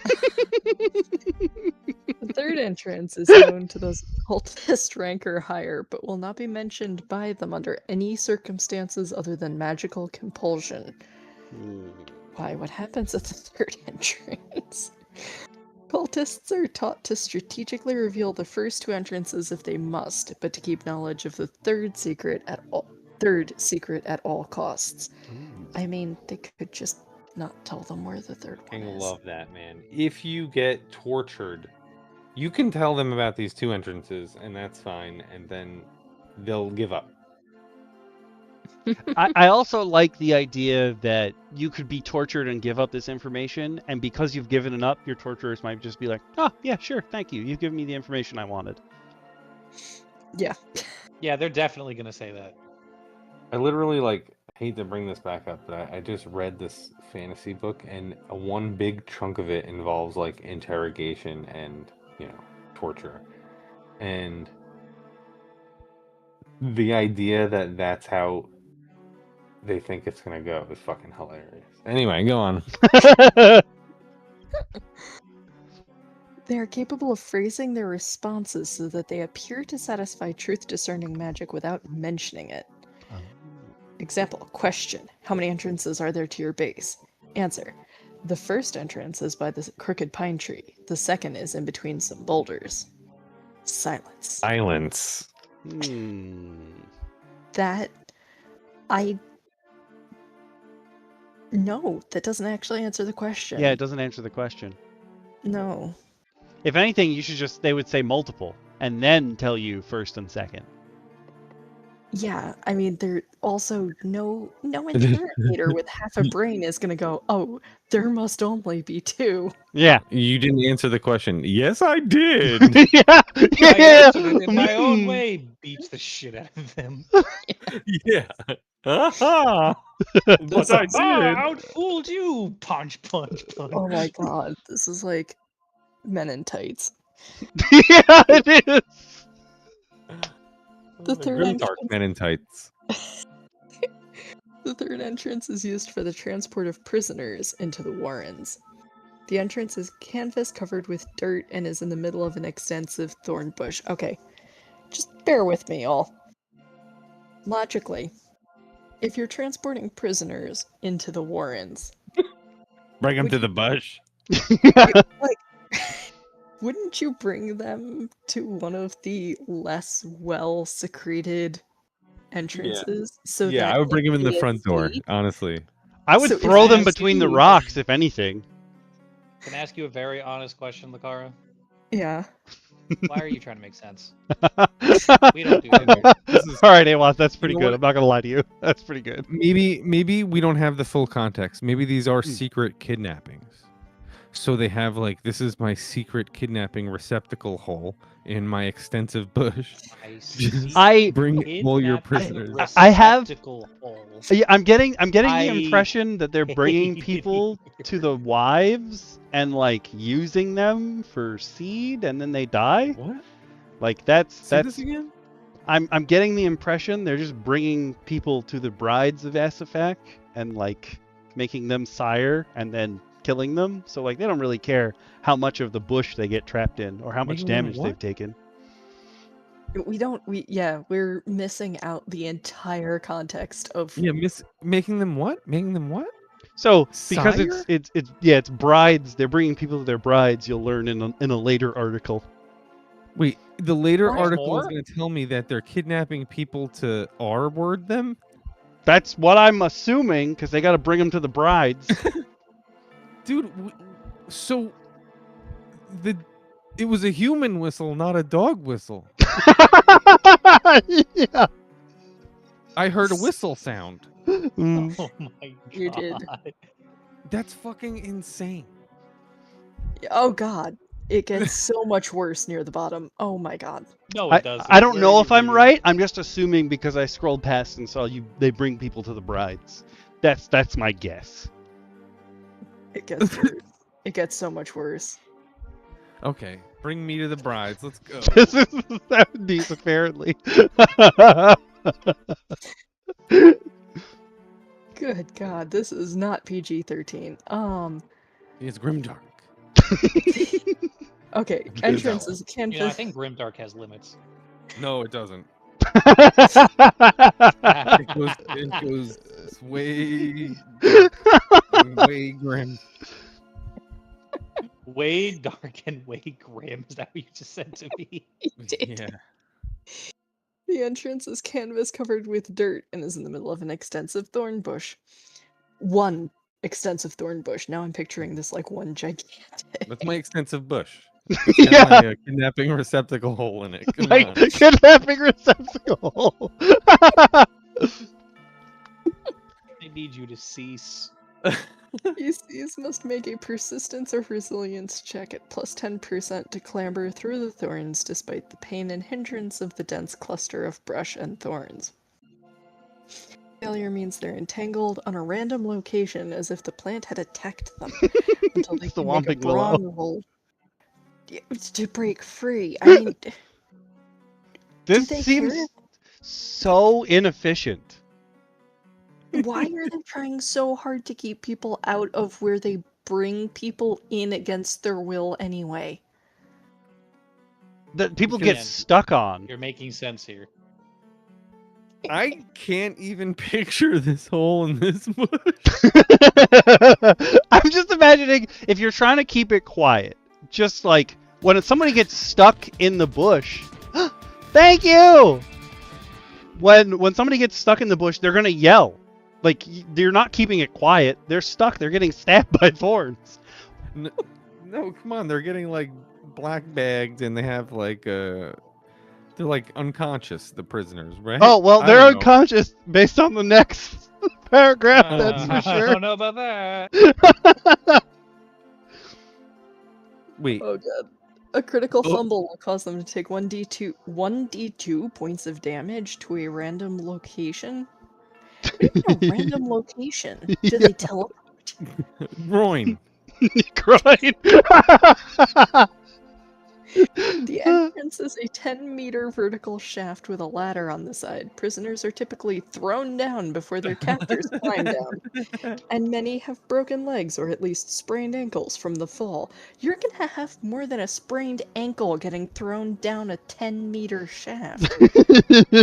Oh man. So you think. I have the dumbest image of this hole in my mind. So picturing them throwing people into this bush and down this hole is like I don't know. It's like a grimdark Groin. comedy. Guys, we need to stop talking about these holes. It's not good Oh. for our health. Both Brother Morris and Holy Tom have observed men entering and exiting through this Who's entrance. Holy Tom? Holy Tom's the crazy Oh, man. right, you're right, Yeah. you're right. You know, Holy you know when you just have it like it completely evaporate from your brain because of how stupid it was? That's what just Yep. happened to me. Holy Tom saw them drag a prisoner down, bush but shaft. Morris saw nothing per se incriminating. Oh, yeah, What do you sure, we mean? didn't see anything incriminating. What do you I'm mean? sure. You see people entering and exiting through a hole under a big thorn bush, and you don't think that's worth reporting? Yeah, He's in on it. He's in on it. The two have not discussed the matter. No shit, they haven't discussed the matter. Hey, you ever seen somebody get dragged through that hole under that? Oh yeah, that was bush? Matilda. Fuck Matilda. We don't like her. Hey, Waz! That's the vibe it feels. Oh my god. Okay, The I fourth can't. entrance. I can't do more of this. The fourth entrance This is known shit is only hurting to my servants. brain. Yeah, I kind of like it now. What changed? The way you At said first it! you're like, this is literally. It's like, yeah. He definitely said that with a gun to his head. Leprous Harry is behind him with a gun to his head. I think I'm kind of liking reading it. Okay, I can see that. That makes sense. I don't want to run it. Okay. The fourth entrance is known only to servants of devotee rank or higher. It is a 50-meter long natural crack in the earth that is covered with rock piles on both sides. It slopes gently towards the surface. Unless the rocks are removed, PCs must make perception checks at minus 50% to sense the fresh air that gently flows through the crack. Otherwise, it simply appears as a pile of rocks. A brawn test can be made to remove the rocks once the existence of the entrance is determined. This entrance is intended as an emergency escape for high-ranking members in case the Warren is ever compromised and is not otherwise used. This is the best paragraph to sum up how all of these things have been written, where it's like, don't kill my darlings type shit. Like, I'm going to come up with Jack Aero. You better not fucking kill Jack Aero, stumble upon my fucking Jack Aero until he's stealing from the Abbey, you motherfuckers. You're not even going to find him out there in Hex ZZ 180 down there in the bottom. You're going to never encounter him until I want you to. That's the vibe. Mhm. I'm going to read fifth entrance, too. The fifth entrance is more of an air hole than a true entrance. It is a winding, natural tunnel about as thick as a man's leg. It progresses 3 meters through soft earth and emerges near the base of a tree. PCs can spot this entrance if they are searching the area, about 100 meters or so east of the main entrances, with a perception check at minus 50%. It would require a shovel and a couple days digging to get down, but it would be possible. The brides are aware of it, but consider it beneath their notice. Wouldn't it be above their notice? No. It's beneath. No, because the map doesn't make sense. What are you on about? I guess I'll read the last one too, and I'll read it normal. The sixth entrance is known only to... It is another emergency escape tunnel. It goes for about 100 meters at a gentle slope. Underground, it is entered by lifting a false boulder that covers a shaft down into the tunnel. The boulder can be lifted with a successful brawn test. The exit on the surface is hidden in a dried-up riverbed under a second false boulder. PCs may only spot either one if their perception is above 100%, and then only if they make a successful perception check at What's minus 100% 70%. perception? I don't know, man. I don't know What what's system is Above it? 100% percentages. and then minus 70%. That's so many numbers. I don't. Please. Well, This guy was not a history major, he was a math major. Oh, I love this. We also got racist terminology in AMERM. True. Okay, I'll do above ground traps. There are 2 false entrances above ground. The first false entrance is near to a large pine tree in the general proximity of entrance 1 and is intended to confuse interlopers who have somehow obtained the directions to find the real entrance. It only requires a regular perception roll to notice. Then it's not very good. Okay, I'll leave the spume to you. The entrance opens onto a shaft that goes down about 15 meters and dead ends. There's a wooden ladder hammered into the side of the shaft that goes down 10 meters. Either can be noticed from the surface of the perception check at minus 50%. If a light source can clearly shine down the shaft, a torch held at the entrance will not work. The perception check is only at minus 10%. The rungs of the ladder are smeared with the spume of Asafax by cultists about once a week. Characters wearing gloves are immune to the poison. It requires a perception check at -30% to notice the poison. Clubs wants to read the spume. Cease your tomfoolery. Dino Nuggies! Oh, I didn't buy any. I just ate a whole bag of them, so I didn't get any new ones. But I want some Dino Nuggies. Whole bag of Dino Nuggies? Num num. It took a couple days. But I did it. I'll take second false entrance before Clubs comes back, and then he'll read the spume. The second false entrance is near the third real entrance. It's more of an easily found copy of the third, also in the middle of a thorn bush. It requires a perception check with no modifiers to find it. However, it's painted with the spume of Asafax, and any character who touches the thorns without protection must check against the poison. Cultists check it once a day, but victims can be seen by anyone coming and going from entrances 1, 2, 3, and 4. I wish Shin was here, but I'm gonna leave spume. I will say that later on we're gonna look at the Retired Adventurer has his own weird collection of poisons. We will look at those in items some point later in the future. Oh, I'm sure we will. Sick bastards.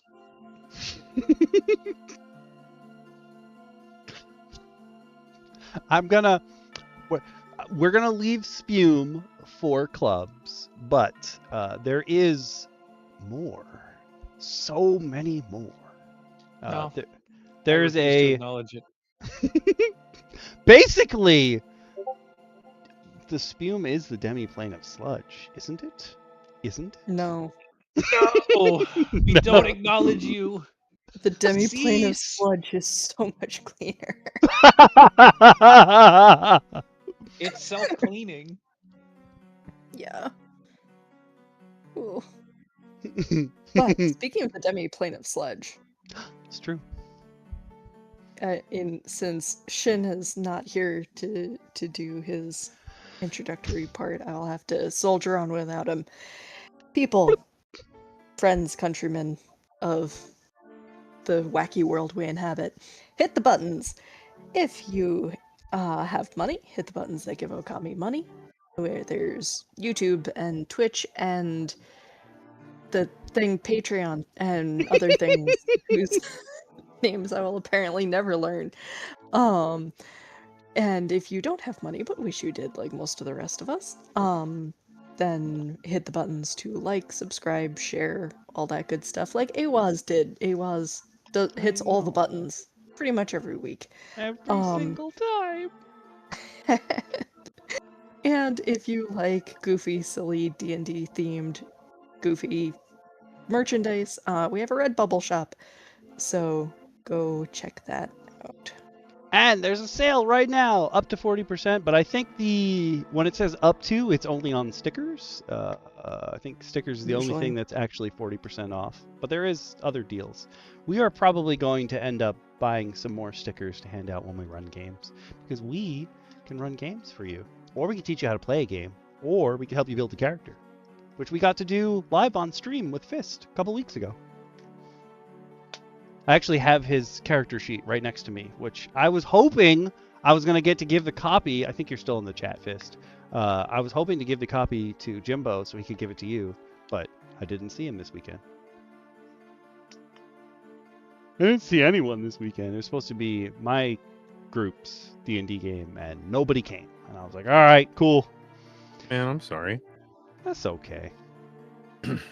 Did you guys read Spume? Nope, we left it for you. Oh, man. Can we agree how it's pronounced? I think it's Spume. Yes. That sounds pretty correct. Yeah. Spume is right. I want to read about Spume really quick, gang. Okay. Please do. Not any better. Spume of Asafax, a mixture of blood and other bodily fluids from the corpses of leopards, mixed with a runny green bile that condenses on the statue of Asafax and the menses? And the menses of the brides of Asafax? Are you fucking kidding me? Menzies? Yeah.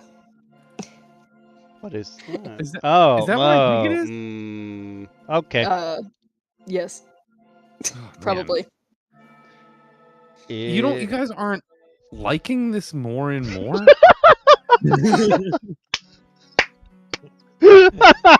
Menzies? I promise I can read. You're good. You're good. I'm gonna bring up reading another book later to prove it. Oh my It is god. incapacitating to all but the chosen of Asifax. Those above the rank of devotee in the servants of Devotee? Asifax, devotee. In the servants of Asifax are immune to its effects. Oh. Application, contact, onset 1 minute, duration 12 hours, resistance time every 4 hours, potency 70, resistance, What's a potency? resilience.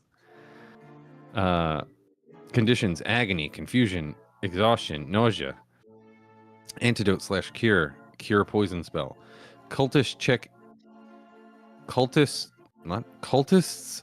it once a day as part of a routine patrol.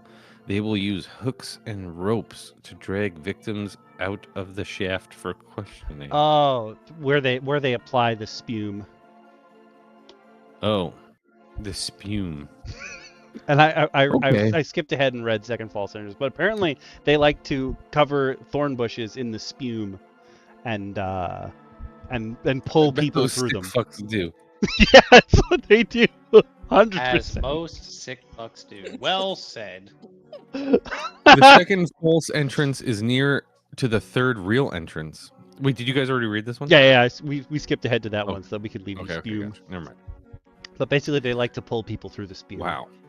Interesting Mency. though that like you worshiping Asifax makes you immune to his goo. So there's like a reason for someone in your party to be like, yes, I will join your cult. Yeah, maybe I should bathe in the menses. Oh, No. No, as a I party learned member. a new word and I don't like it. I love learning. Oh my god, I love the comment. I love the comments. When you have caves with that gnarly a structure, how do you describe them to the PCs in play? I didn't even read them. Oh. Slowly, carefully, and with malice.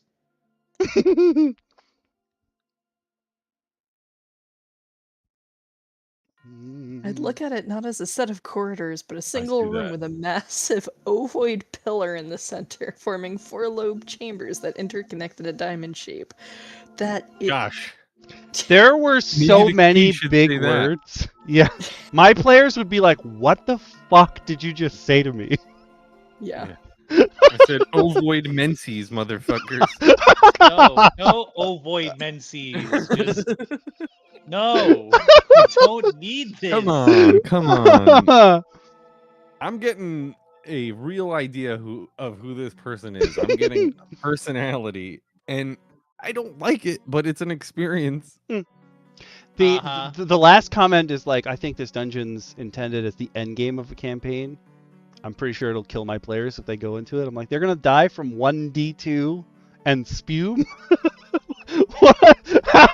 Why do they have no health? I mean, yeah, they could have stopped at the runny green bile that condenses on the statue of Asifax. It would have gotten the point across, and you would have been like, "Oh, that's Would it have horrifying, gotten the but point probably across? magical." I don't think so. Wait, blood and other bodily fluids? Yep, that's Yes. okay. I didn't read that part, That's like where part of we're- the spume. I unfortunately had reading comprehension, and I read that, and I'm like, nope. Yep. Ignoring So that. I'm definitely thinking they're giving people to the brides. I'm definitely. Okay, well, we need the article that tells us yes or no. I think that comes in 2 more because right now we gotta. No, it comes in the spume. Yeah, it does. The next one is structure and design. I think we know enough about his idea of design. Yeah, I think we're well aware at this point. we'll do a big old skimmy on this one. Yeah. Let me see here. Where is it? I'm looking on the side to find it. This one's. I just shared the link. I think he posted them in chronological order, but I'm not actually 100% sure. I might have redone them to make them a little easier to. Structure and design. Oh, I think I found it.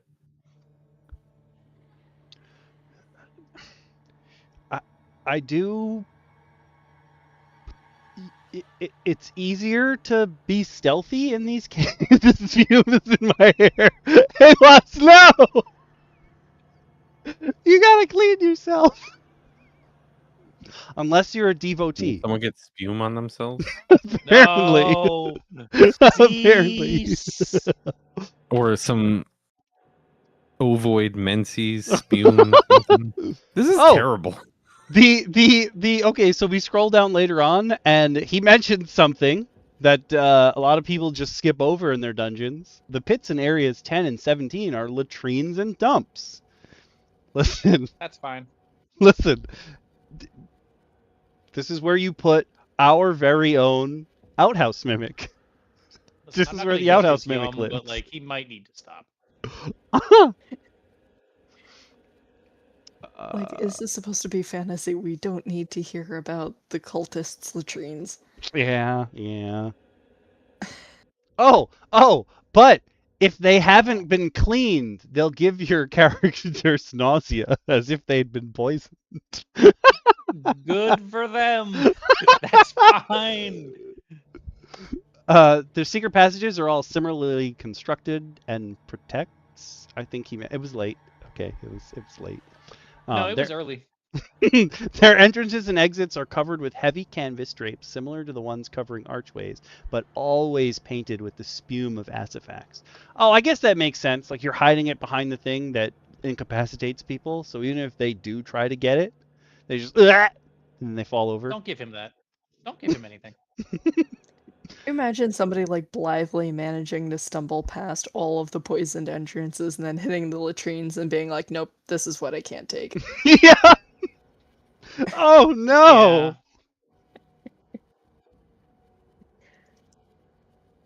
Yeah. I just love the like imagining painting with the spume. You got to think there's like a bucket. Oh, 100%. 100%. I also have never heard anyone refer to like your refuse pile as the night soil, and I like that. I'm going to use the term night soil. Night soil is specifically what ends up in a chamber pot. Oh. I'm going to use your spume stained curtains really tie the room together. Hot boy deals That is with. what ties the room together. What was that, Clubs? We hate it here. No. That's so good, he was. That's so good. That's pretty much just So we got structure and spume design. drapes and Big holes to poo in. All right, it's yucky in here. It's very yucky in this cave. It is very yucky in here. It's yucky in like an extra yucky, like real way. It's not like, ooh, this is a yucky cave. This is like yucky. This is like you and I, all of us would be like, ew, this is yucky.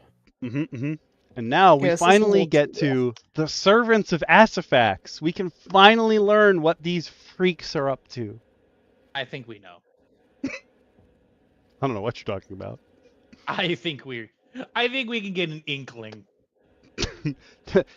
Who wants to read about the demon Asifax What the fuck himself? is wrong? I want to read it because I already don't like the first few words. Born of the leper queens, the servants of Asifax. The demon Asifax is known as the finger biter, for he is the servant of the beast whose purview is leprosy, palsies, and gangrene. He was imprisoned long ago in a statue that was buried deep underground. Unknowingly, perhaps even due to his malign influence, the great leprosarium was built atop the very earth in which he resides. In time, what? It's on top of him. Okay. They haven't told us why the cult is here. Now I get it. In time, he began summoning the susceptible amongst the many lepers to dig into the earth and uncover him. The leprosarium has many secret tunnels running underneath it that form the highway of his servants. Now they seek to summon evil spirits of sickness to infect others to increase Asifak's power. Their secret activity is one of the reasons there are so many lepers, despite a magical cure existing. The cult evaluates new arrivals to the leprosarium for suitability and recruits those it thinks most likely to serve the order.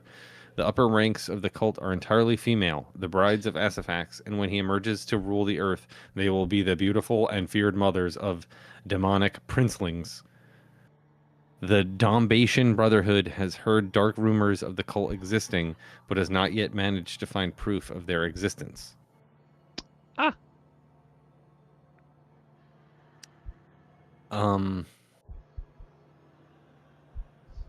I don't like the words.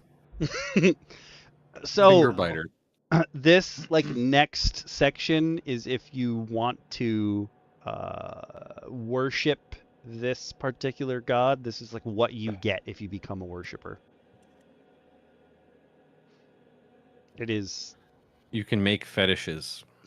I knew someone was gonna look directly at that. Craft fetishes. He does have bitches. 100% has bitches. Filth. The idea that he becomes more powerful the more people have leprosy or gangrene or something, though, is wild to me. This man is a deviant. 100%. We already know he bites fingers. He definitely licks toes. Ugh. No, the author. You were going for the fantasy. Clubs is like, Is the demon, nah, is the the demon reality. reference like a self-insert? Oh, God, I don't know not. who this... I hope no one's this self-insert. Jack Aero. Jack Aero. Jack Aero. Papa Nurgle would be proud. 100%. Yo, And Papa so Nurgle would be proud. Oh my god, the orc deity of sickness, the one that makes the exploding orcs in D&D. I can't think of what his name is. But they're like the CR half creatures that explode for 5d8 necrotic damage that kill all your level 1 characters.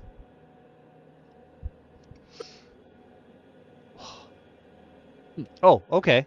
We have 4 levels of followers here. We have lay members. I'm just staring at the screen, waiting for Amos to say something. Lay members must be lepers. Most have never heard of Asifax. What? Merely knowing that there are powerful leper queens who run a shadowy underground organization that they are told serves to find a permanent cure for leprosy.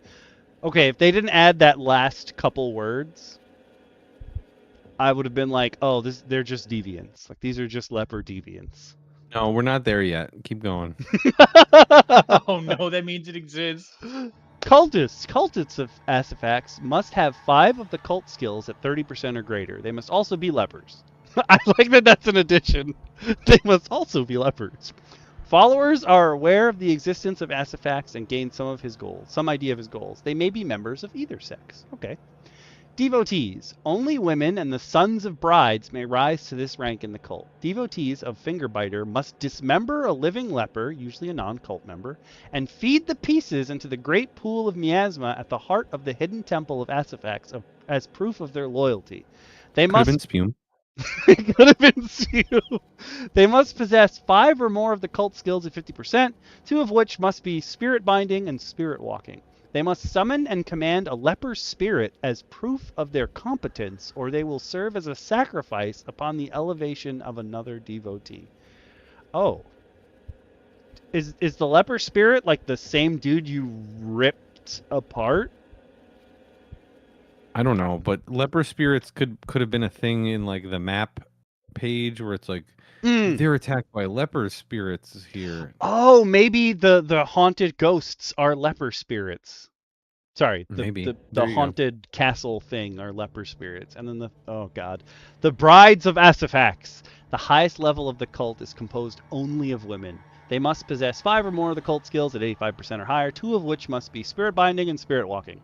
They must enter the spirit plane and fornicate with the spirit form of Asifax, becoming pregnant and giving birth to one of his devil princelings.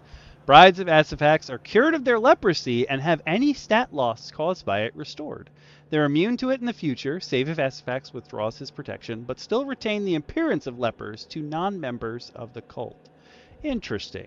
To members, other lepers, and those with magical vision, they're transformed into inhumanly beautiful versions of the woman they once were, often with faint demonic features like a slightly green tint to their skin, the spume, or orange irises.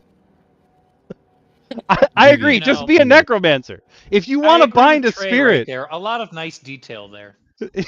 Yeah. Trey's like, yeah, give me more detail, more detail. He's like, tell me about the queens again. this is. I just spumed. I was about to make the same joke. I don't. No, Put I'm that comment right 100% there, I just with you, fumed. Rat Queen Arts. Why would you join? Like, there's so many other ways you could learn to bind a spirit and walk a spirit. And like, you don't. You don't. No, No one else knows you're was clean. horny on Maine. He really was. What is happening? Why are you like this? Bro was spuming on Maine. Like we said this. Jesus. So then there's Life in the Warrens of the Leper Queens, another article. Here we go. If you wanna know what life is like in the spume. Gosh, Already dang. know too much. I already know. Yeah. Control F, fornicate. Who wants to read about the inhabitants? Nope. This is wild. I mean, I'll put in a dent here. The Warrens are inhabited by between 50 and 150 servants of Asifax at any given time. The lower number is typical, but the population swells during the high holy days of the cult, which occur 4 times a year, the 2 solstices and the 2 equinoxes. The total population of the cult from cultist to bride is around 165. Of that number, there are 6 brides of Asifax, the inner circle. Wait, of that number, there are 6 brides of Asifax, the inner circle. Only 1 to 2 are above ground at any time, usually coordinating the devotees' spread of leprosy in Saffork and Surewater Market, or performing some quest for their demonic master. The rest are found in the inner chambers of the Warrens. There are approximately 40 devotees at any time. About 20 are the sons of Asifax of varying age, with the other half being women who aspire to be brides. Almost all of the sons of Asifax are underground at any give time due to their demonic appearance. A few are let loose to escort the brides or for other nefarious purposes, but the brides keep tight control over their sons. The women leper devotees are just the opposite. Most are above ground, with a circle of 5 in each major settlement. I'm not getting anything. Nothing's getting in my brain. Of the leprosarium controlling the intelligence network of the servants. The few who are not part of these circles either assist the bride underground or are cooking up some scheme to elevate themselves to the rank of bride.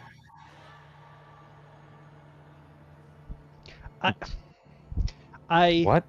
I'm glad that it seems like I was wrong originally, that they're just handing people over to seed the brides. But now I'm just like, oh, they don't care how broken you are once they throw you in the hole. So they drag you through the bush, they get the spume all over you, they throw you down the hole, because they're just gonna chop you up anyway.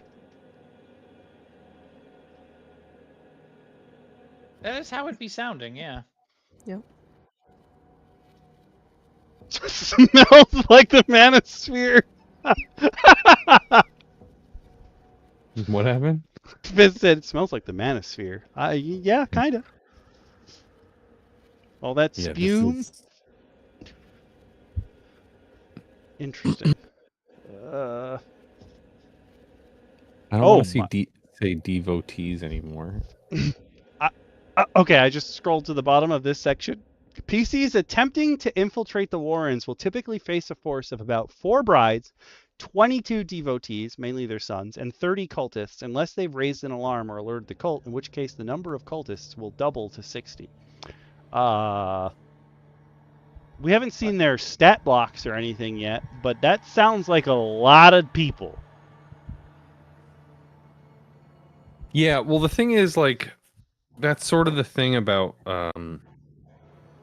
like the classic game or like location bases. Like, nothing is balanced for an encounter. It's just trying to be realistic about who's there.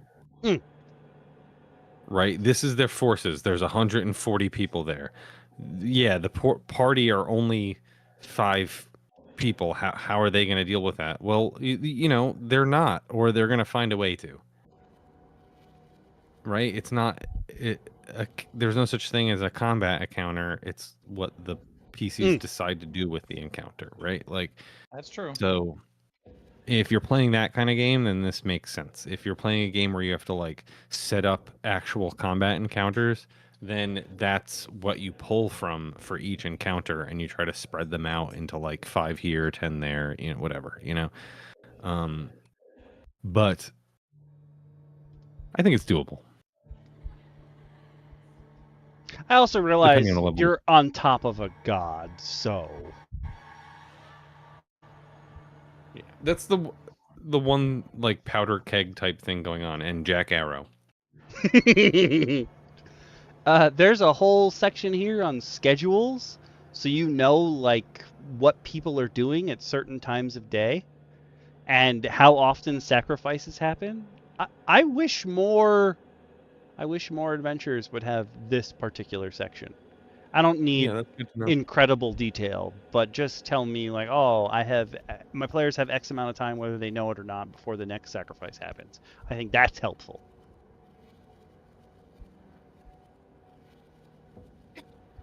I Oh, agree. you get paid by the cult to live in the Warren. Okay, now it's become like joining Hydra or AIM, where you get really good benefits, so everyone wants to become a henchman. Now it makes sense Yeah, why that you would sounds join about right. this cult. Okay. This is still giving me a bit of an ick vibe, but you know what? I think Yeah. that's what they're going for. Mm-hmm.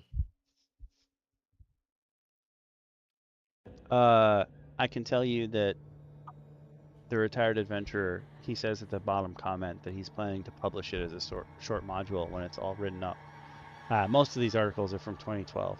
It hasn't happened yet. And like, I'm not trying to shit on him or anything for that, because we have plenty of stuff that we've done in the last year that we haven't made a module of. But Yeah. I'm just saying, if he did this in 2012, I don't think the module is coming. I mean, it's a really look. What you know, authors don't get their first novel published, right? You gotta fucking write like 6 novels or so before you get one published. So we all got to do that with adventures. You want to publish adventures? Fucking, it's not gonna be your first one. You're gonna make a fucking your own RPG. You're probably not gonna sell the first one. You know Yeah. what I mean? It's true, 100% true. And then, I think, yeah, okay, so the last series of articles are just breakdowns of all the areas in the dungeon itself. It's like when we looked at those maps that made no sense, this is the breakdown of all of them. You know there's a spume pit somewhere. Oh, I'm sure. There is not a doubt in my mind that we're going to the spume pit. I mean, I hope it's just a spume pit and there isn't like a birthing den or something like that. Like, What do you think the spume pit is? What do you think they use the leftover juices for? I don't know, Yeah. fucking rotisserie chicken. I mean, don't they know are about no immune to spume it, chicken. so Yeah, they're immune to it, but like, it can't smell or taste good. oh, I'm not a cultist, so I wouldn't know, but that's fair. Okay, I'm just gonna say, Area 1, the entrance in the storage room, if your players need supplies, apparently this is where you come. Because at any time, there's 1d10 plus 10 crates stacked around the room containing food, clothes, and other basic supplies. They're stacked in piles of 8 with one layer of 4 on top of another layer of 4. A full stack blocks line of sight.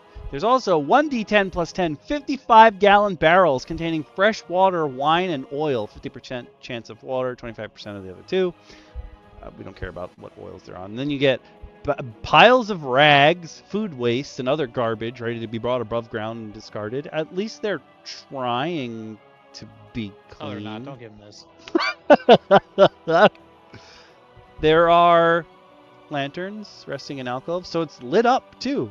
But there's a 33% chance that there are 1d4 cultists and 1d2 sons of Asifax in the room. If the servants are on alert, the number increases to 1d8 plus 2 cultists and 1d4 sons of Asifax. I think one of my cats is about to join this cult. Yo, man just ran up to me. Are you My getting cat just fumed ran up to me and just vigorously licked my toe and then fucked off. That cat wants the spume. I just suffered an unsolicited toe lick, and I'm not happy about this. In Area 2 is the distribution corridor, but the carpentry supplies and the Sawyer. Crates are open, broken down. Oh, you can get tools! Ah, that's actually kind of cool. 1d3 stacks of planks waiting to be put to work at any given time. There's a barrel of water that's bloody. Okay, that's gross. Oh, they also use the tools to torture and dismember victims. Oh, okay, that makes sense. And then they wash the tools because we got to be clean in this leper hole. Oh, okay. They wash the tools? Yeah, and there's rules for what happens if you drink that water, as opposed to the many, many barrels of clean water that you encountered in the room first. Yo, I want that flavor. Oh, I don't feel good. That is wild. Oh, but you do gain health back. You might get leprosy, but you gain health back. You might gain leprosy. That's the worst. That's the least of your concerns. Also, there's a 10% chance of one rank 1 leprosy spirit. Excuse me, there are different ranked leprosy spirits? I want to know, man. Excuse me? Alright, we've got areas 3 and 4. I realize that unlike normal episodes, there are a lot of links here for very little text, and I apologize, but I'm throwing them all out there. It's happening, just in case you guys want to follow along. Does anyone want to talk about the drainage tunnel? No, I'm leaving. Have fun. Good night. Good night! Bye, guys. The floor is slick, wet, and uneven. There's an unnatural square shaft filled with water going down 75 meters to an aquifer. Okay. Characters who can hold their breath for long enough, several minutes at least, or who breathe water may swim the aquifer and emerge at either area 4 or 12. The water appears clean and pure. This tunnel is totally unlit except for whatever light source you bring. But the aquifer contains a rank 4 leprosy spirit in the form of a many-headed rotting snake carcass. What? I thought they only had humans, lepers here. What? Leprosy spirit is like, come on. We could have come up with something better. Yeah. Rank 4. Why are they ranked? I don't know. Would you like to read The Well and Shrine? Yeah, I'll go for it. The Well and Shrine. This area holds the well used by the servants of Asifax. It connects openly to Area 5. It is lit by 3 lamps in alcoves. One is always near the well, but the other 2 are moved around as needed. The ceiling is 3 meters high. There are 1d10 55-gallon barrels of water here stacked in rows against the walls near to the well. The well connects to the aquifer that stretches to areas 3 and 12. The well itself is an open pool of water with 1d10 5-gallon buckets nearby. It is surrounded by a stone wall of approximately 1 meter height to prevent accidentally wandering into it in the dark. This area is often used by servants looking for a bit of privacy, especially the southern end of the chamber. There is 10% chance that 1d2 cultists here. They will be having sex, drinking, gaming, or privately scheming. Generally, deviant. Generally, they leave the southern area unlit. The idea that it's 1d2, meaning you could roll. There's just one guy here. There's one jerking guy having off. sex. Hey, what do you do in your gaming group on Thursday? Oh, I walked into a cave and wouldn't you know it, there was a guy sitting there and he was just beating it. I don't know, man. Like, my fucking GM is a fucking deviant, so.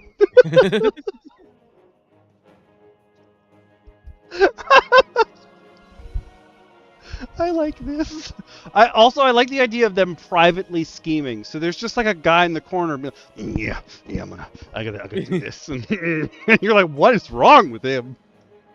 The secret the secret passage is concealed behind a shrine to Asifax. The shrine is 2 meters tall, 1.5 meters wide, and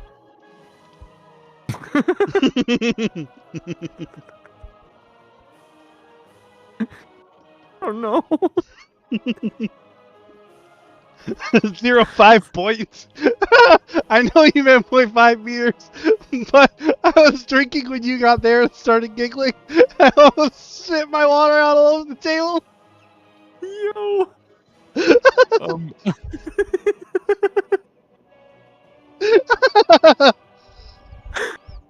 I shit right now because fucking dots in the wrong place. I'm crying. Okay. Fucking, I don't know how to even make a joke and say that. I'm just gonna say 5 meters thick or 0.5 Hold meters. on. What did I miss by doing something for the wife real quick? He put the dot in the wrong spot, and the two of us lost it. I'm sorry, what? Yo, read the last paragraph on this page. Secret passage, okay.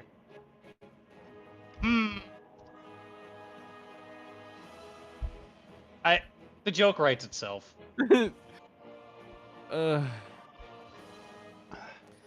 Dude. Which appears up at...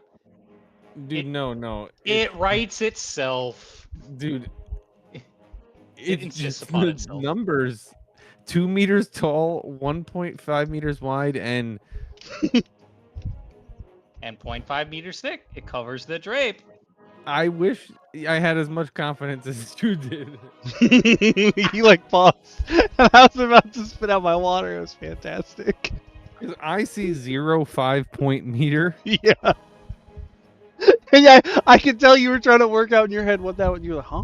And normally I would just be like, look, it's late. I know what it's supposed to be, but I don't know what it's supposed to be. I think it's 0.5. So half a meter is like 1.5 feet wide. Yeah, well, maybe it's 5 meters. I don't know. Get some enlargement. I don't know. Man, I fucking lost it. I was crying because I've never seen a number like that. You've never seen a schlong like that? 0.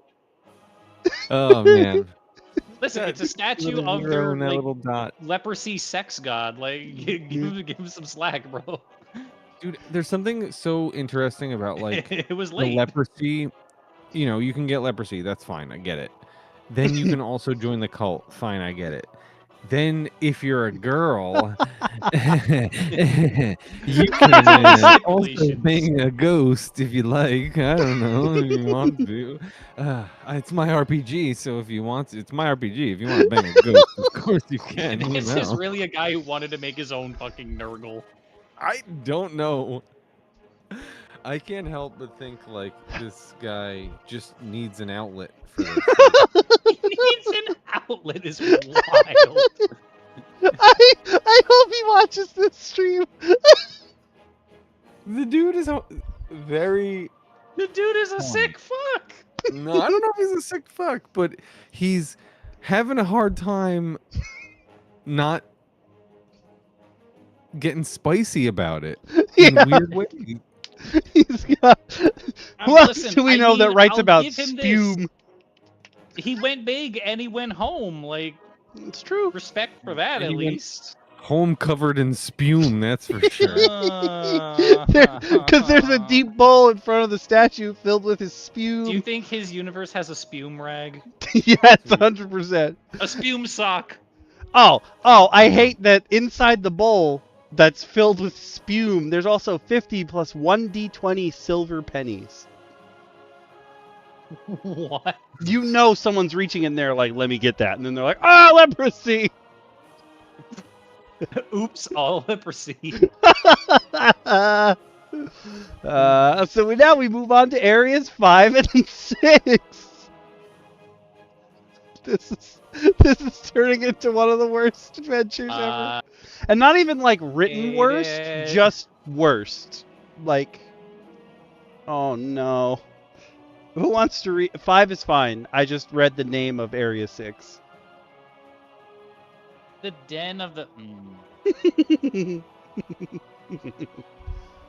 Who wants to take the guard post? That seems normal. Doing something for the wife. You take it. Take this filth away from me.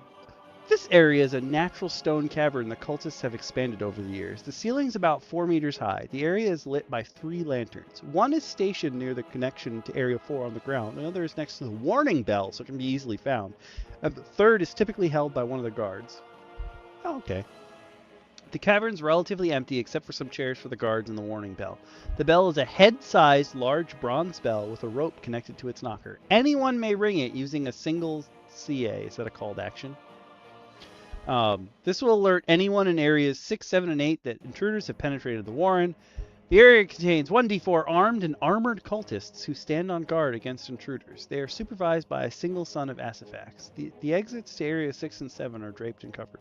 Listen, if this Asifax gets all his power from spreading leprosy, why are they armored? They should just be naked. That is the one time it made sense to be as spicy as possible. Like, why are they fully armored? They should just be running around naked. Who wants to read about... You're thinking about it wrong. Am I? Who wants to read about the Den of the Red Striped Beast? I'll do it really quick. The most twisted son of Asifax is a monstrosity, far more demon than man. The most obvious sign of his parentage is his skin, which is mottled with irregular red lines that appear to be welts. He is a vicious, cunning monster that poses a threat even to the cult itself. But because of his parentage, he is still a holy creature and may not be killed. This room is where he is kept, and has been for years. The ceiling is 3 meters high, and the room is lit with 2 lanterns. The chamber is furnished with a set of blankets, a table, a chair, and a chest containing the beast's few personal items. These items are within reach of the beast's shackles. The beast's leg is shackled in the center of the room. In the center of the room with an iron chain that is 5 meters long and bolted to the floor. The chain has armor 8, HP 30. The beast wears long concealing robes that hide everything but his face and hands, which are similar to human ones. He will dismiss the red stripes as a sign of illness, which he has come down with. The beast's intentions, should PCs stumble into the room, are to convince them to free him so that he may escape. He will claim to be a gentleman scholar named Wegmaner, imprisoned by the cult. Yo, I want to go to Wegmans. PCs with lore, Therns, or a similar knowledge guild may make a check to realize that the name is an archaic Thernish name, unlikely to be given to a living person. The beast, due to his long imprisonment and small knowledge of the outside world, chose the name not realizing this. If the PCs wish to fight him, they may do so. I love that we made fun of Wegmaner as a name, but it, like in-game, your characters might be like, that's a weird-ass name. Yeah. You know what, though? I'm thinking about that. A archaic Thernish name, unlikely to be given to a living person, is really interesting. That's an interesting way to phrase that, because when you tell that to your players, you would probably say something like, well, it's an archaic old name. It hasn't really been around before. Like, no one around has it now. Right? And they'd be like, oh, curious, like maybe he's really old, or like, you know, like maybe they could think about it in like some kind of way, which is just like That is good, not necessarily hook, but like really good flavor.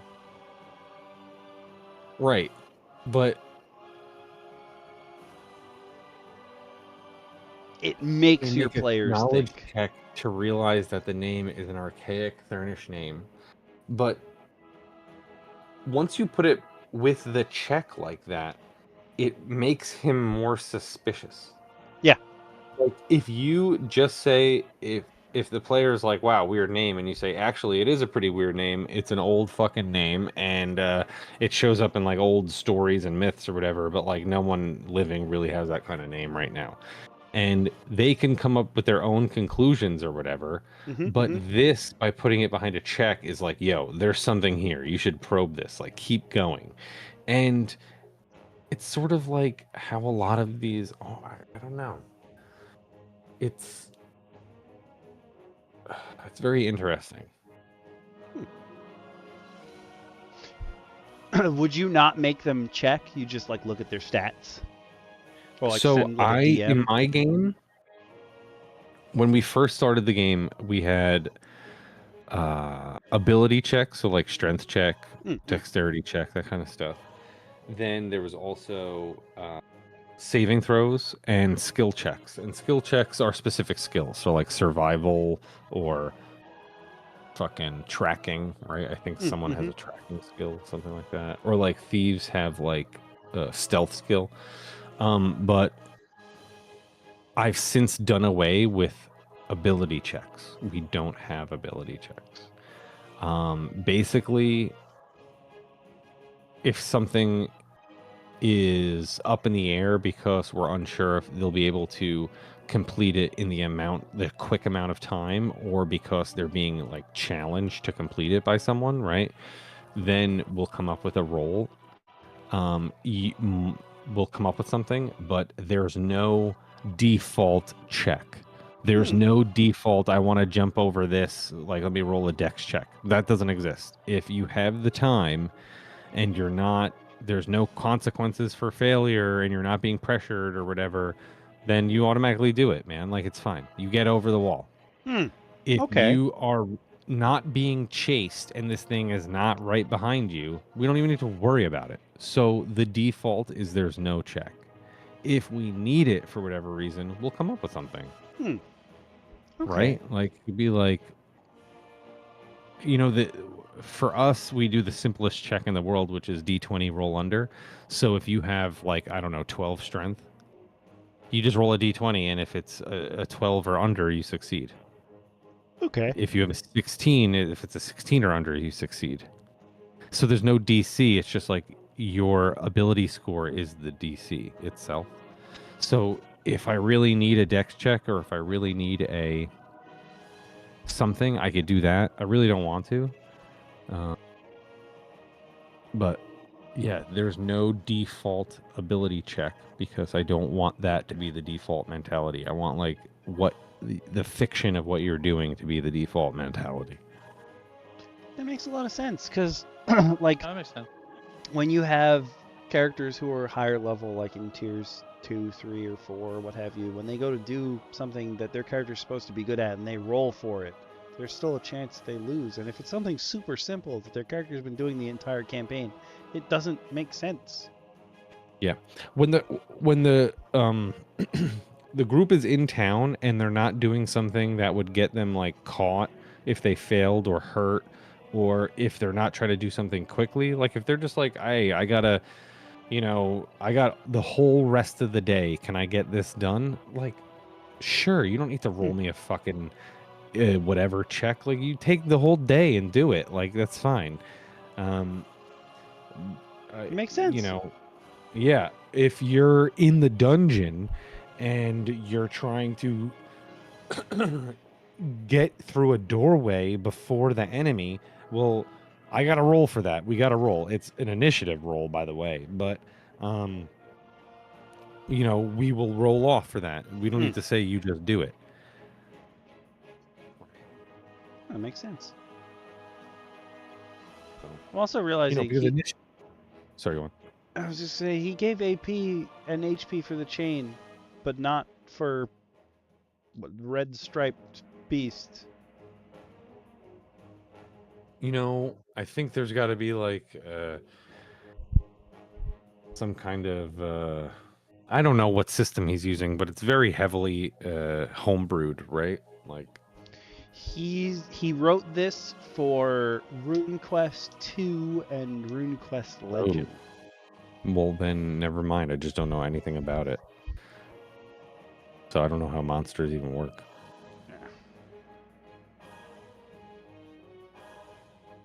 But sorry, I had cut you off before. What were you gonna say? No, I just said like I don't even know how monsters even work in Quest. So I think it's pretty close to AD&D ish. I think, but obviously there's way more numbers and more math.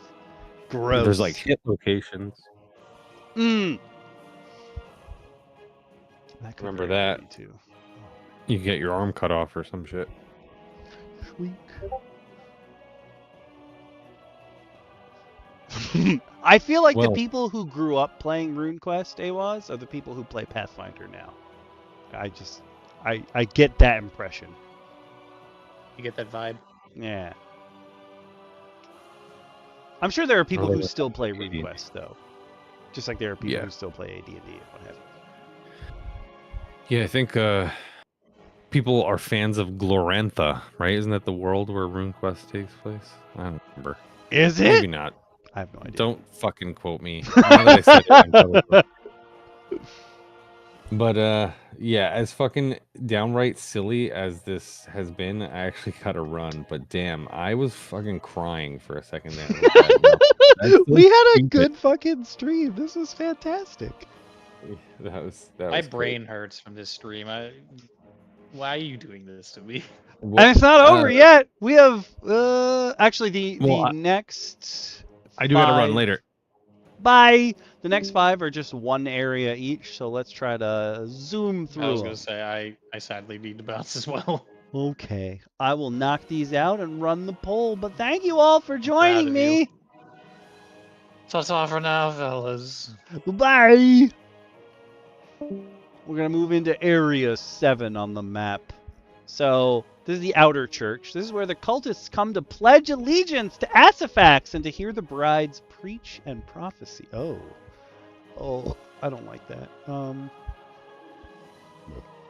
Oh, you can break through walls of dirt. How do you know? Like, how many people are describing what the walls are made of and how thick they are?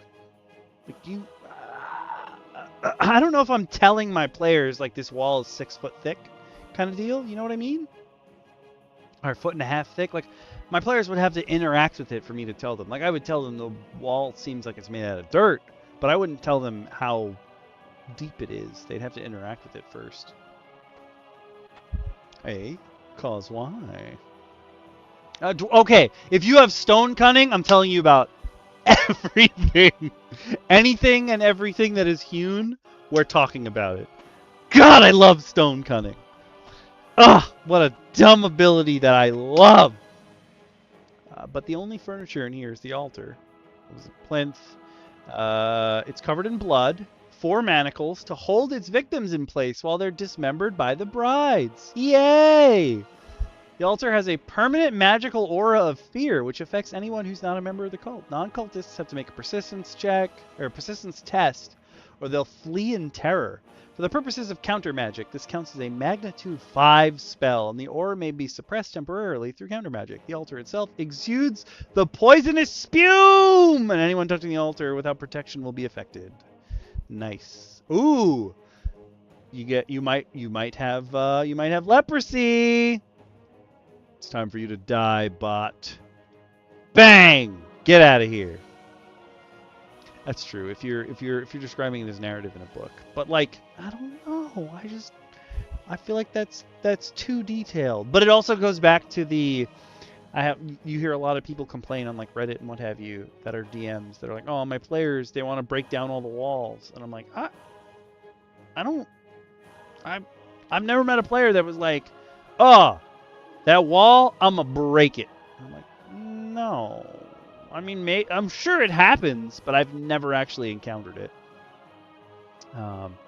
There's a 10% chance of there being a victim strapped to the altar. They have a 50% chance of being alive, 50% chance of being having been dismembered and killed, but left in place until they've rotted enough to be thrown into the sludge pits. Jesus. Ooh, if the voice is Morgan Freeman, I'm down. There's a 20% chance of a religious service being in progress if the PCs haven't raised the alarm. They're not part of the schedule, which I guess makes sense. If there's a service going on, there'll be a victim on the altar, 1d10 plus 10 cultists, 1d10 plus 5 sons of Asifax, as well as 1d4 of the brides. The brides conduct the ceremony from behind the altar while the sons ritually... Oh, so the actual cultists don't rip people apart, only the sons? Interesting. The sons are the only ones who have big stuff. But because of the state of religious hysteria, PC's stealth rolls to avoid being noticed are plus 10%. Okay. Religious services last between 2 and 3 hours. Everyone consumes hallucinogenic and euphoric drugs. Yay!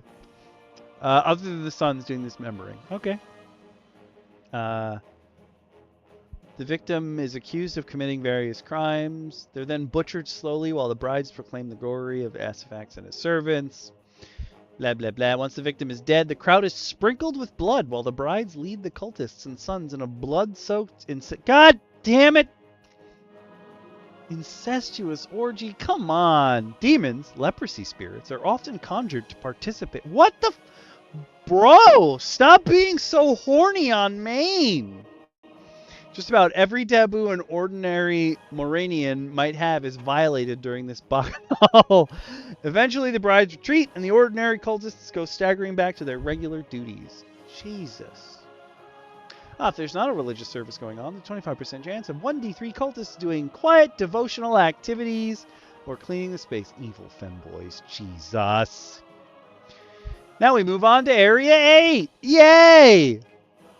Here's Area 8. If you guys want to follow along, of course. You guys missed the...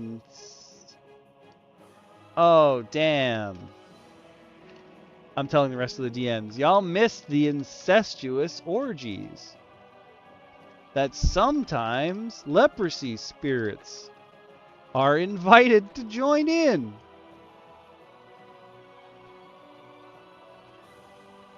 Yay!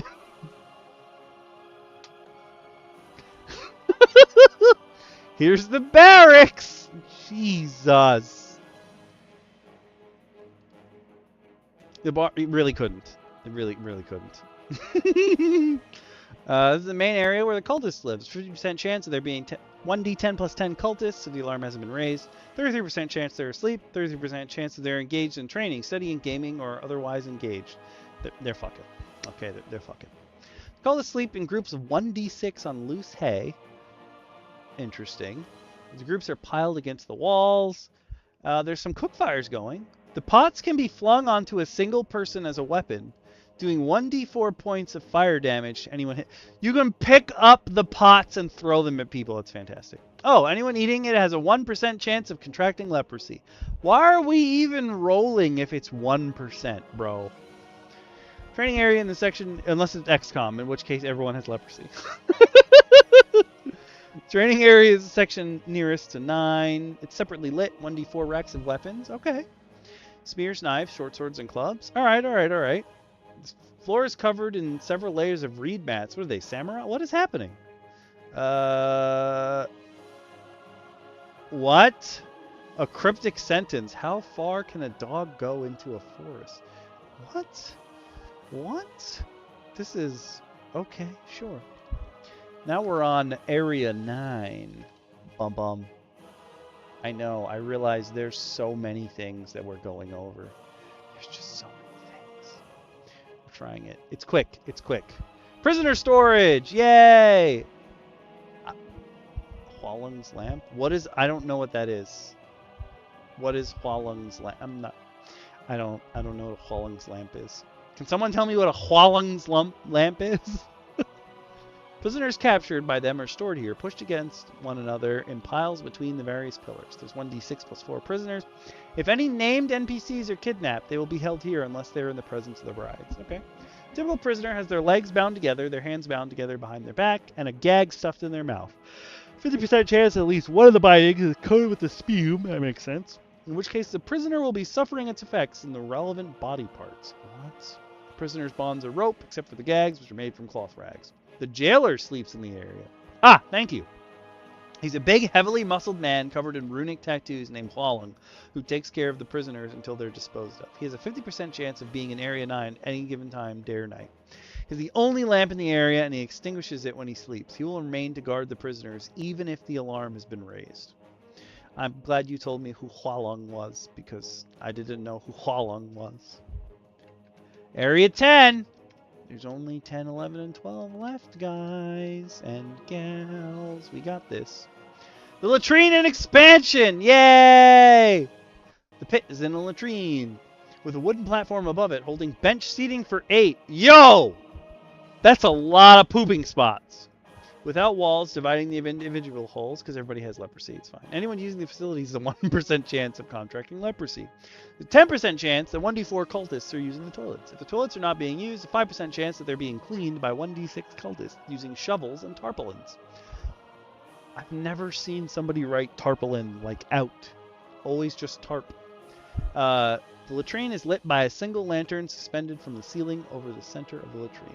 Southern wall is an area of expansion. 25% chance, 1d10 cultists wielding picks, shovels, hammers, and chisels, working to expand the area. This makes me feel like I'm playing Dungeon Master. No. Is it? Yeah, Dungeon Master. Where you build the dungeon and run it. 10% chance that a son of Asifax is overseeing their work because of their noise. Okay, it's harder to find things in there. There's a barrel of beer near the cultists when they're working so they can refresh themselves, and a barrel of oil to refill their lanterns. Okay. They've partially uncovered a mummified body. A single shriveled left arm is stretched out flush with the wall, but several smaller bones, wing bones in fact, have been gathered into a bucket along with dried out indigo-colored feathers. Anyone with culture, moraine, or lore theology hidden god can make a check to determine that these are the remnants of an angel. Holy shit!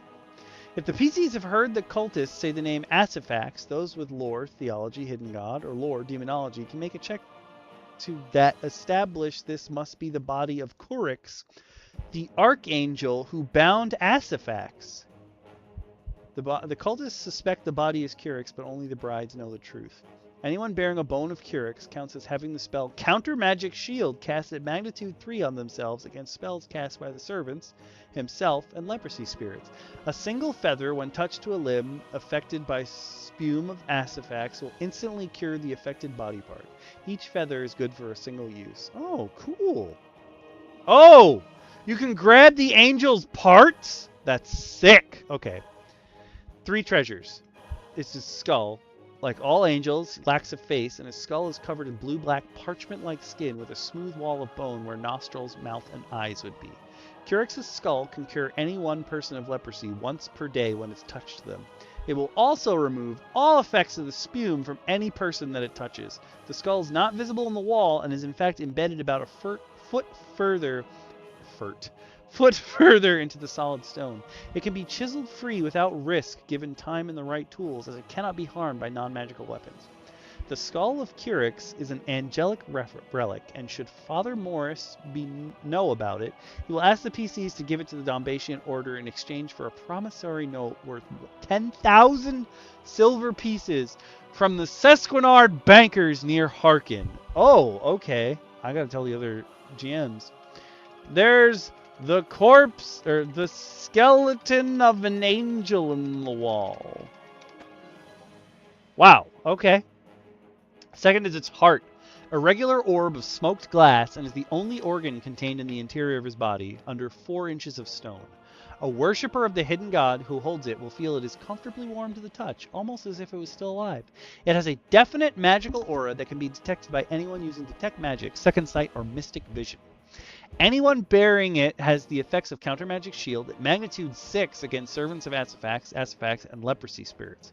Bearer also counts as under the effect of a shield spell of magnitude 6 that provides 6 points of magical protection on all locations from magical attacks or spells cast by the Servants, Asphax, and Leprosy Spirits. The bearer counts as being rune touched with the Infinity Rune for so long as they bear... Yo, they got Infinity Runes! Damn, wild. The heart is also a much faster way to free from his prison than the current method, endless blood sacrifice of consecrated victims. If it's revealed, the servants will do everything in their power to retrieve it. The bearer will be their primary target. The heart must be shattered, crushed into a powder, and mixed with the spume to produce a lacquer. Any part of the statue painted with this lacquer will be restored to power. Without interference from the PCs, it will be at least 3 days from the time the PCs first enter the Warrens before the cult can retrieve the heart. The heart is priceless. King Harold would gladly give the bearer a county in payment for it and consider himself to have gotten it cheaply. The Church of the Hidden God will excommunicate the PCs unless they hand it over to them. Assassin priests from the Heronage may be sent to recover it if they do not. Father Morris will gladly take it from the PCs if they simply want to get rid of it. The final treasure is close to the surface of the stone wall, clutched in the angel's right hand. It is under an inch or less of stone and is not firmly embedded in the surrounding rock. It's the Sword of Curix. That sounds dope as shit.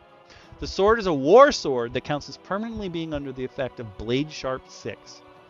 There's so many numbers in this system, man. When the servants of Asphax himself, or leprosy spirits are visible, the bearer must resist the blade's righteous anger. He counts as having the fanaticism spell cast on himself, though the bearer may try to resist. This is another holy relic worth about 25,000 silver pieces to the right bidder. Holy sh... I thought this was all bad things. So... did the angel just die after it bound Asphax? Like, what's happening in here? I'm also trying to just read as fast as possible to knock these last sections out, so I apologize for people who are trying to, like, comprehend everything that's happening. That's my bad. I want to knock these out so we can get to our poll before it's time to go. So, Area 11 is the Blasphemous Sacristy. That is dope. That is... I love those words, okay? Area is not normally lit unless someone's in it.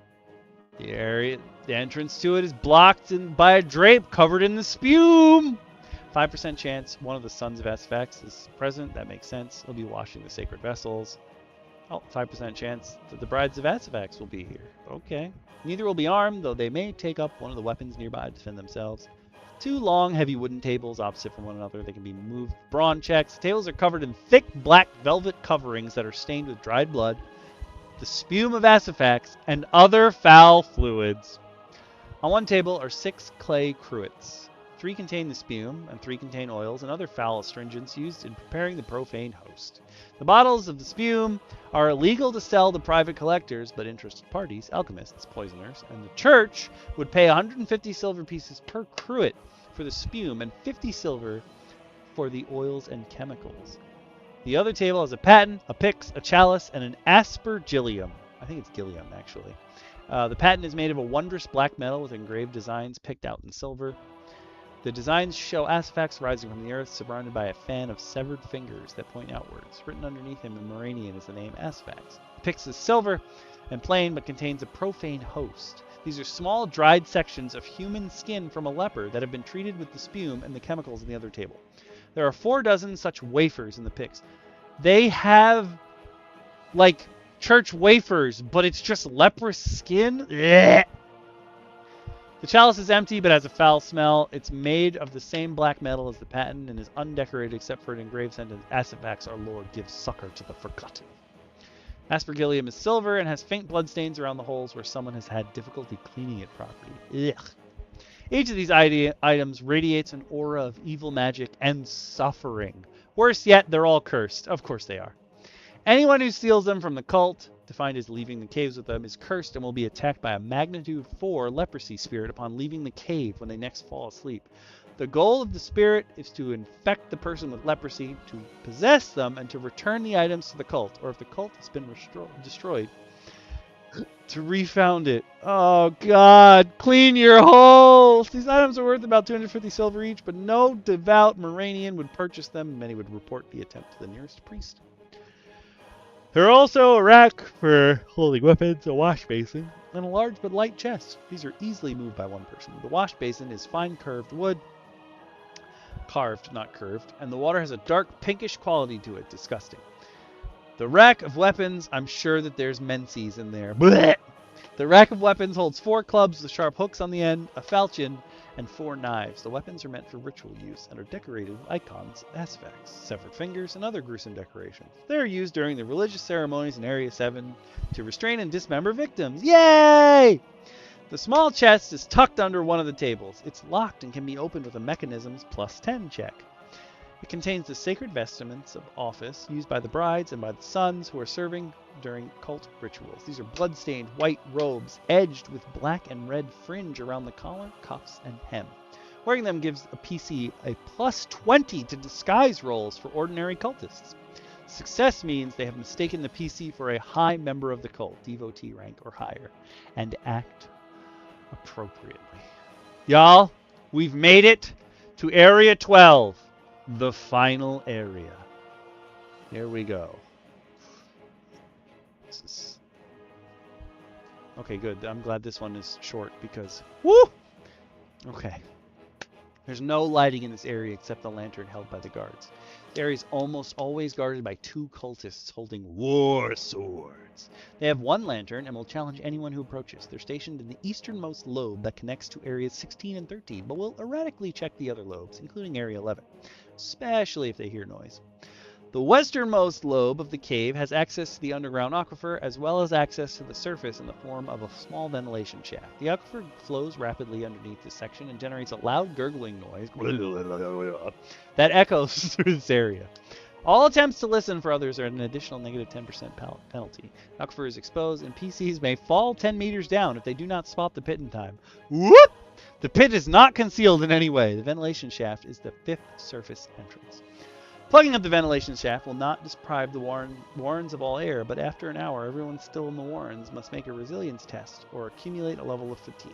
Flames will also start to die from lack of oxygen. If the guards spot their lantern dying, they will go and investigate the ventilation shaft. Oh, okay. The southernmost lobe is unfurnished. It is used as a meeting place for private conversations between brides or sons of Svax as they conspire against one another. There's a 10% chance that it is being used. 75% chance if it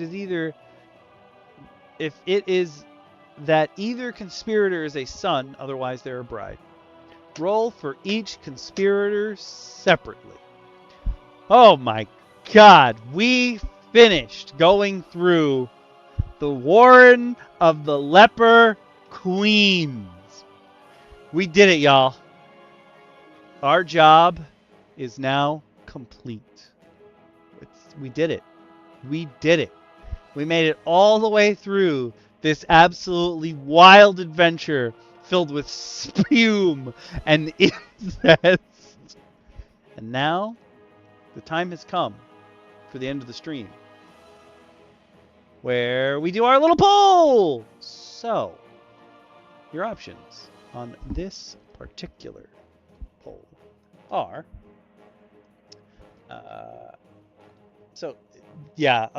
I'm now pretty wary about adventures that the retired adventurer comes up with. I know that he likes grimdark settings, but this is a bit too grimdark, and not in like the fun way like the Necromechanica are. This is a bit too grimdark, all things considered. So we're gonna chill on him, but. If you haven't been here at the end of one of our streams, what happens is we release a poll for our next topics. This is like worse than Bloodborne. This is considerable magnitude worse than Bloodborne. But at the end of each of these streams, we run a poll. I will tell you right now that currently we have the July 27th streams topic ready. We have the August 3rd, the August 10th, the August 17th, and the August 24th stream topics already picked out. So this one is going to be for the end of August. I agree, this is worse than Baby Fetus God, 100%. So you guys voting for this You do have 24 hours from when the stream ends, so there will be a poll popping up momentarily in Twitch chat. But as long as you know what the options are, you can still vote for the next 24 hours over what the next topic will be. But your options are articles, which is how we found the retired adventurer first.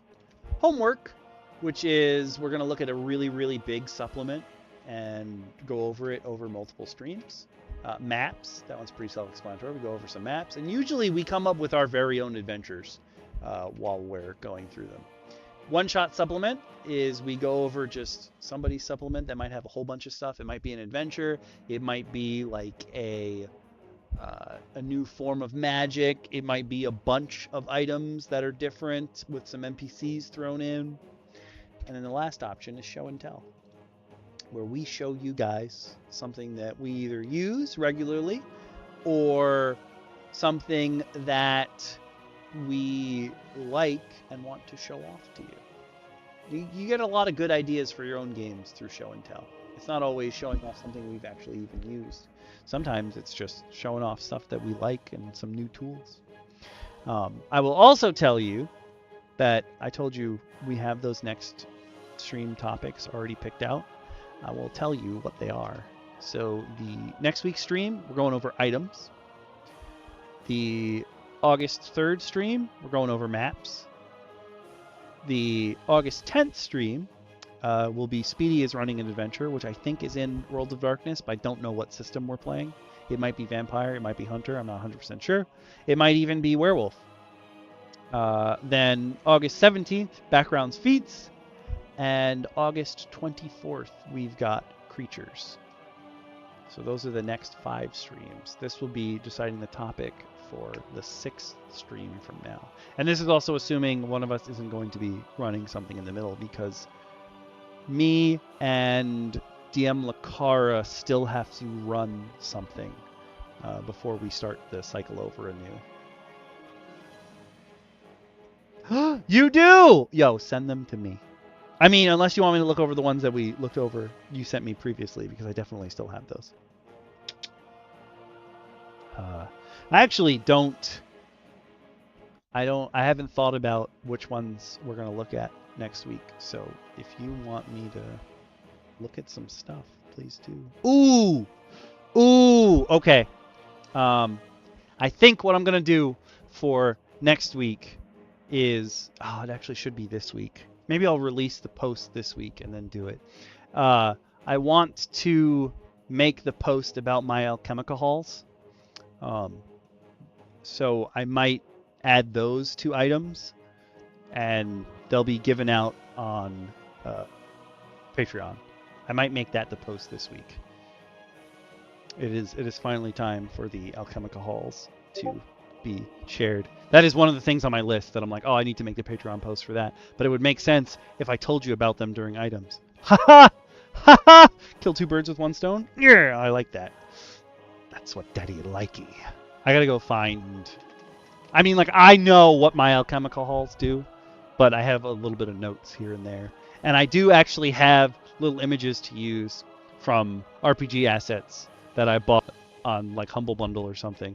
I gotta figure out how to change the palette on them to change the colors. But I have, like, the actual image that I want to use. And I'm just gonna change the color for them, because they are... You get them in a vial in my campaign. And then depending on what color is, they have a different effect. And my players love them. It's one of those things that, like, you come up with on the spot, because they were in Erythambol, which is all gnome artificers, and the way that I described their bar in town was more like steampunky, sciencey, and I was like, well, they wouldn't just have regular alcohol; they'd have to have something. And we have, like, a running joke in the campaign that, like, artificers and alchemists and elemental wizards, like, they all kind of do the same shit, but they hate each other. Like, if you're an elemental wizard, like, even if an artificer is building things that do, like, the same shit as you, you're like, nah, mine's better. I went to specific school. I went to a college to learn this shit. I'm smarter than you, even if the outcome is exactly the same. Like, no. Superior. I'm superior. Spider roots, spider roots, spider roots, spider roots, spider roots, spider roots. Spider roots. Wait, spider roots, spider roots, spider roots. That sounds really familiar. The creatures?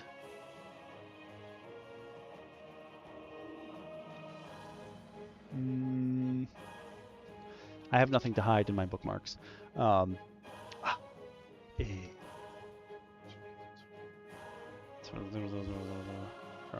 There we go. You mean these guys? So, we got these during one of the streams. Someone came in. Can I see their name? No. Will you tell me who is it? No. Yes. Damn. Won't tell me their name. Someone came into the stream while we weren't doing creatures, and they said, "Hey, will you look at these creatures?" I think you were. I think you were in the chat. I don't have their name. I just realized. Hold on. I don't have. They didn't put their name on it. Damn. I do not know who the creator is. I feel bad about it. But someone did give this to us on stream. It just wasn't a creature stream. They were like, "Look at my homebrew," which I feel bad. Oh, I'll put in your vote for One Shot Supplement Fist. Thank you.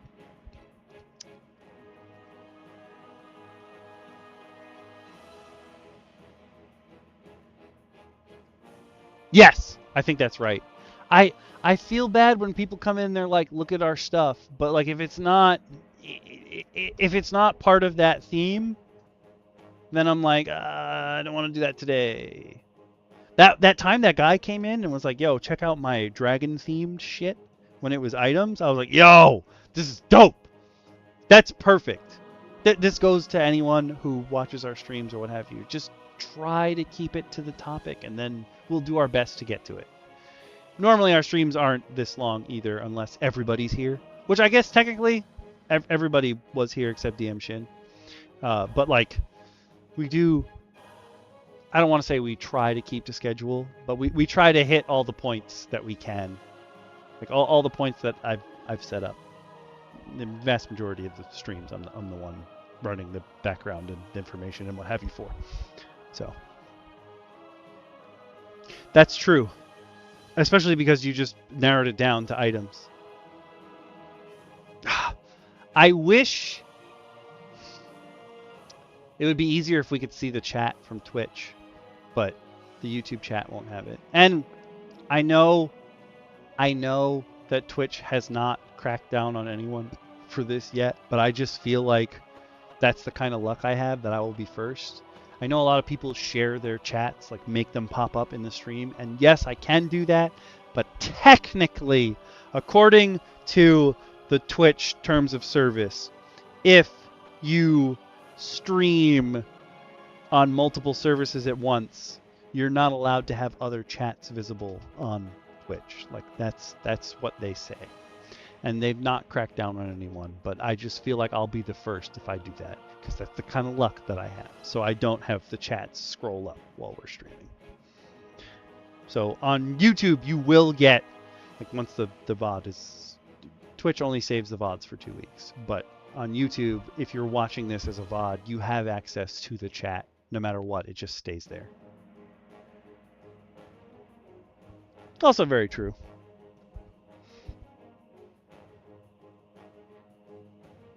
Yeah, so like we're all looking at the chat separately, but I don't have them scroll up the screen. I have considered it, but I do feel like with my luck, I'll be the one who gets in trouble for it. Also, thank you for bringing someone in, Awaz, and also you didn't have to give them a sub, but you did, and that's really nice. Also, I'm guessing, Awaz, you don't want this to be one of the games that you this adventure to be one of the games that we play in. Or you, Fist? Oh, Fist, by the way, Jimbo did say when I first when I released the Patreon post that everyone could. So if you're on YouTube right now, you drop the description. In the description, there's always a link to the Patreon store where you guys can hire me, DM Lacara, or DM Shin to run a game for you. But this is specifically for Fist. Jimbo was like, hey, whenever you run a one-shot, I'll pay for Fist. And I was like, oh, okay. Oh, okay. I did make a note to add to your tab, too, because the AWAS, your tab is enormous.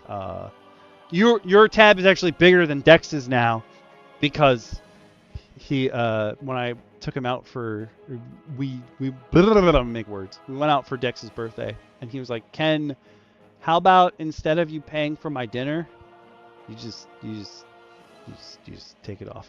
No, it wasn't that. Sorry. It was Comic-Con tickets. He was like, can you just take that off my tab? And I was like, sure. Show. So we got one shot supplement and we got one show and tell. Gotcha. Okay. I also will tell you for sure, like I mentioned before, we want to go in some kind of circle. Like we want to make it a cycle where all the DMs get to run a game. So me, Speedy, soon not to be Speedy, and DM Lacara have to run a game on stream. You already know what my first one is going to be. I'm going to play test my second trial before I actually run my players through it, assuming they ever go back to it. But I had just, one of the kids that I adopted on the cruise, I was telling him about how I run the trials and what have you, and he was like, dude, you have like a whole backstory for them. That's dope.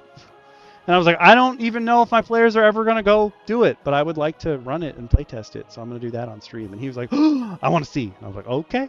So I'm definitely going to do that for my first one.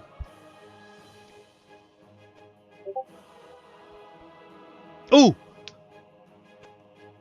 I do. Okay, so I'll send you a, I'm going to take a picture and put it in the Discord in photos, but there's a chair in my living room that is just filled, and now it's overflowing. There's stuff on the floor in piles too of stuff that has to go out. So yes, I want to send you a thing. It is in that pile. It's just I haven't actually done anything in the pile for a long time.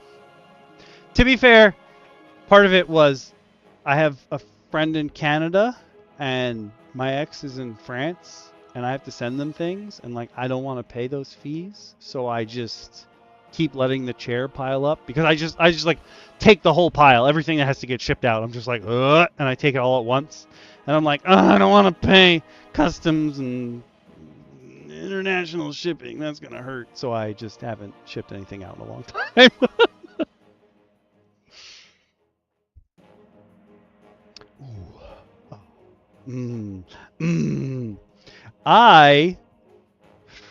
You are not the first person to ask that. Shin has also been like, can I guest star as a boss in one of your games so I can just kill your players? And I'm like, I mean, I guess. Jin Akechi actually, well, he wasn't a boss, but he did get to do what he always wanted to do. He took his character from the game that Clubs was running. 100%. 100%, that's me. Exactly. Yep. Yep. But Jin Akechi was like, I want to use. Can I guest star with my character from the game that Clubs was running that we used to play in? And I was like, sure. And honestly, it was perfect. He was like a real bookish nerd wizard, and that's exactly what my players needed at the time. So that actually went really great. And he's not like the first person that's ever guest starred in the campaign. We've had plenty of people come and guest star, but him just being like, can I bring this character over from a different campaign? I was like, sure. He's be hanging out in the library. He's perfect. I don't want him to do anything anyway. So he's just there to study. And it just so happened that like his area of expertise within the old game really realistically just transferred directly over to what my players need. So it's perfect. Absolutely perfect.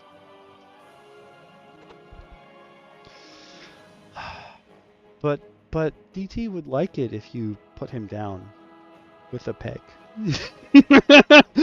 DT would love the spume! He would 100% love the spume. Oh my god, he would love the spume.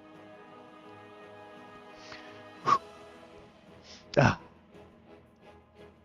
Offices and bosses. Yeah. Yeah. I wouldn't. We've only had one guest star in my campaign.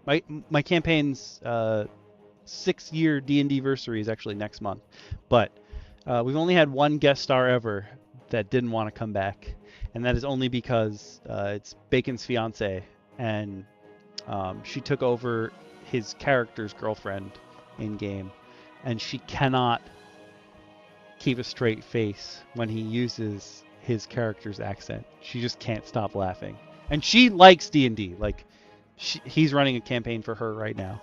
He's running 2 campaigns for her right now, and she does enjoy playing D&D. Like, she's that kind of nerd too, just like us. But she cannot not laugh when he talks. She's like, I can't play in this campaign because I'm gonna laugh every time he talks.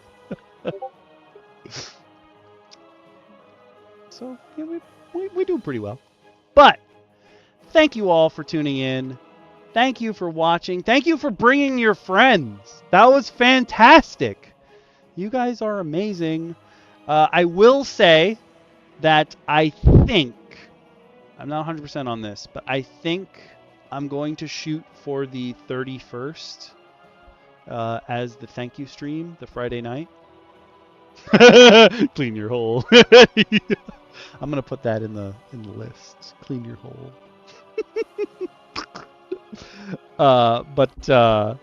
I think I'm gonna shoot for the 31st for the thank you stream. I'm not 100% sure yet, but I think so. Oh, I better choose fast because it's either the 24th, the 26th, or the 31st. Oh, this is gonna be rough. I gotta choose pretty quickly. We will be playing Marvel Rivals though, so hopefully people can come join. I hope. I did get a bunch of new people to play Rivals with me too, so hopefully we'll have a full party at least once. But we'll see. Until then, though, y'all, thank you for coming and joining. Thank you for playing. Thank you for chatting. Roll dice, be nice, enjoy your games, and go. Bye, everyone. Thanks for watching. Bye, Twitch. And don't forget to put in your votes. You can leave them as comments on the VODs. You can come into the Discord, give them to us. You can DM them to us, however you want to do it. Just get us your answers. Bye, Twitch. Bye. Bye, YouTube. Bye.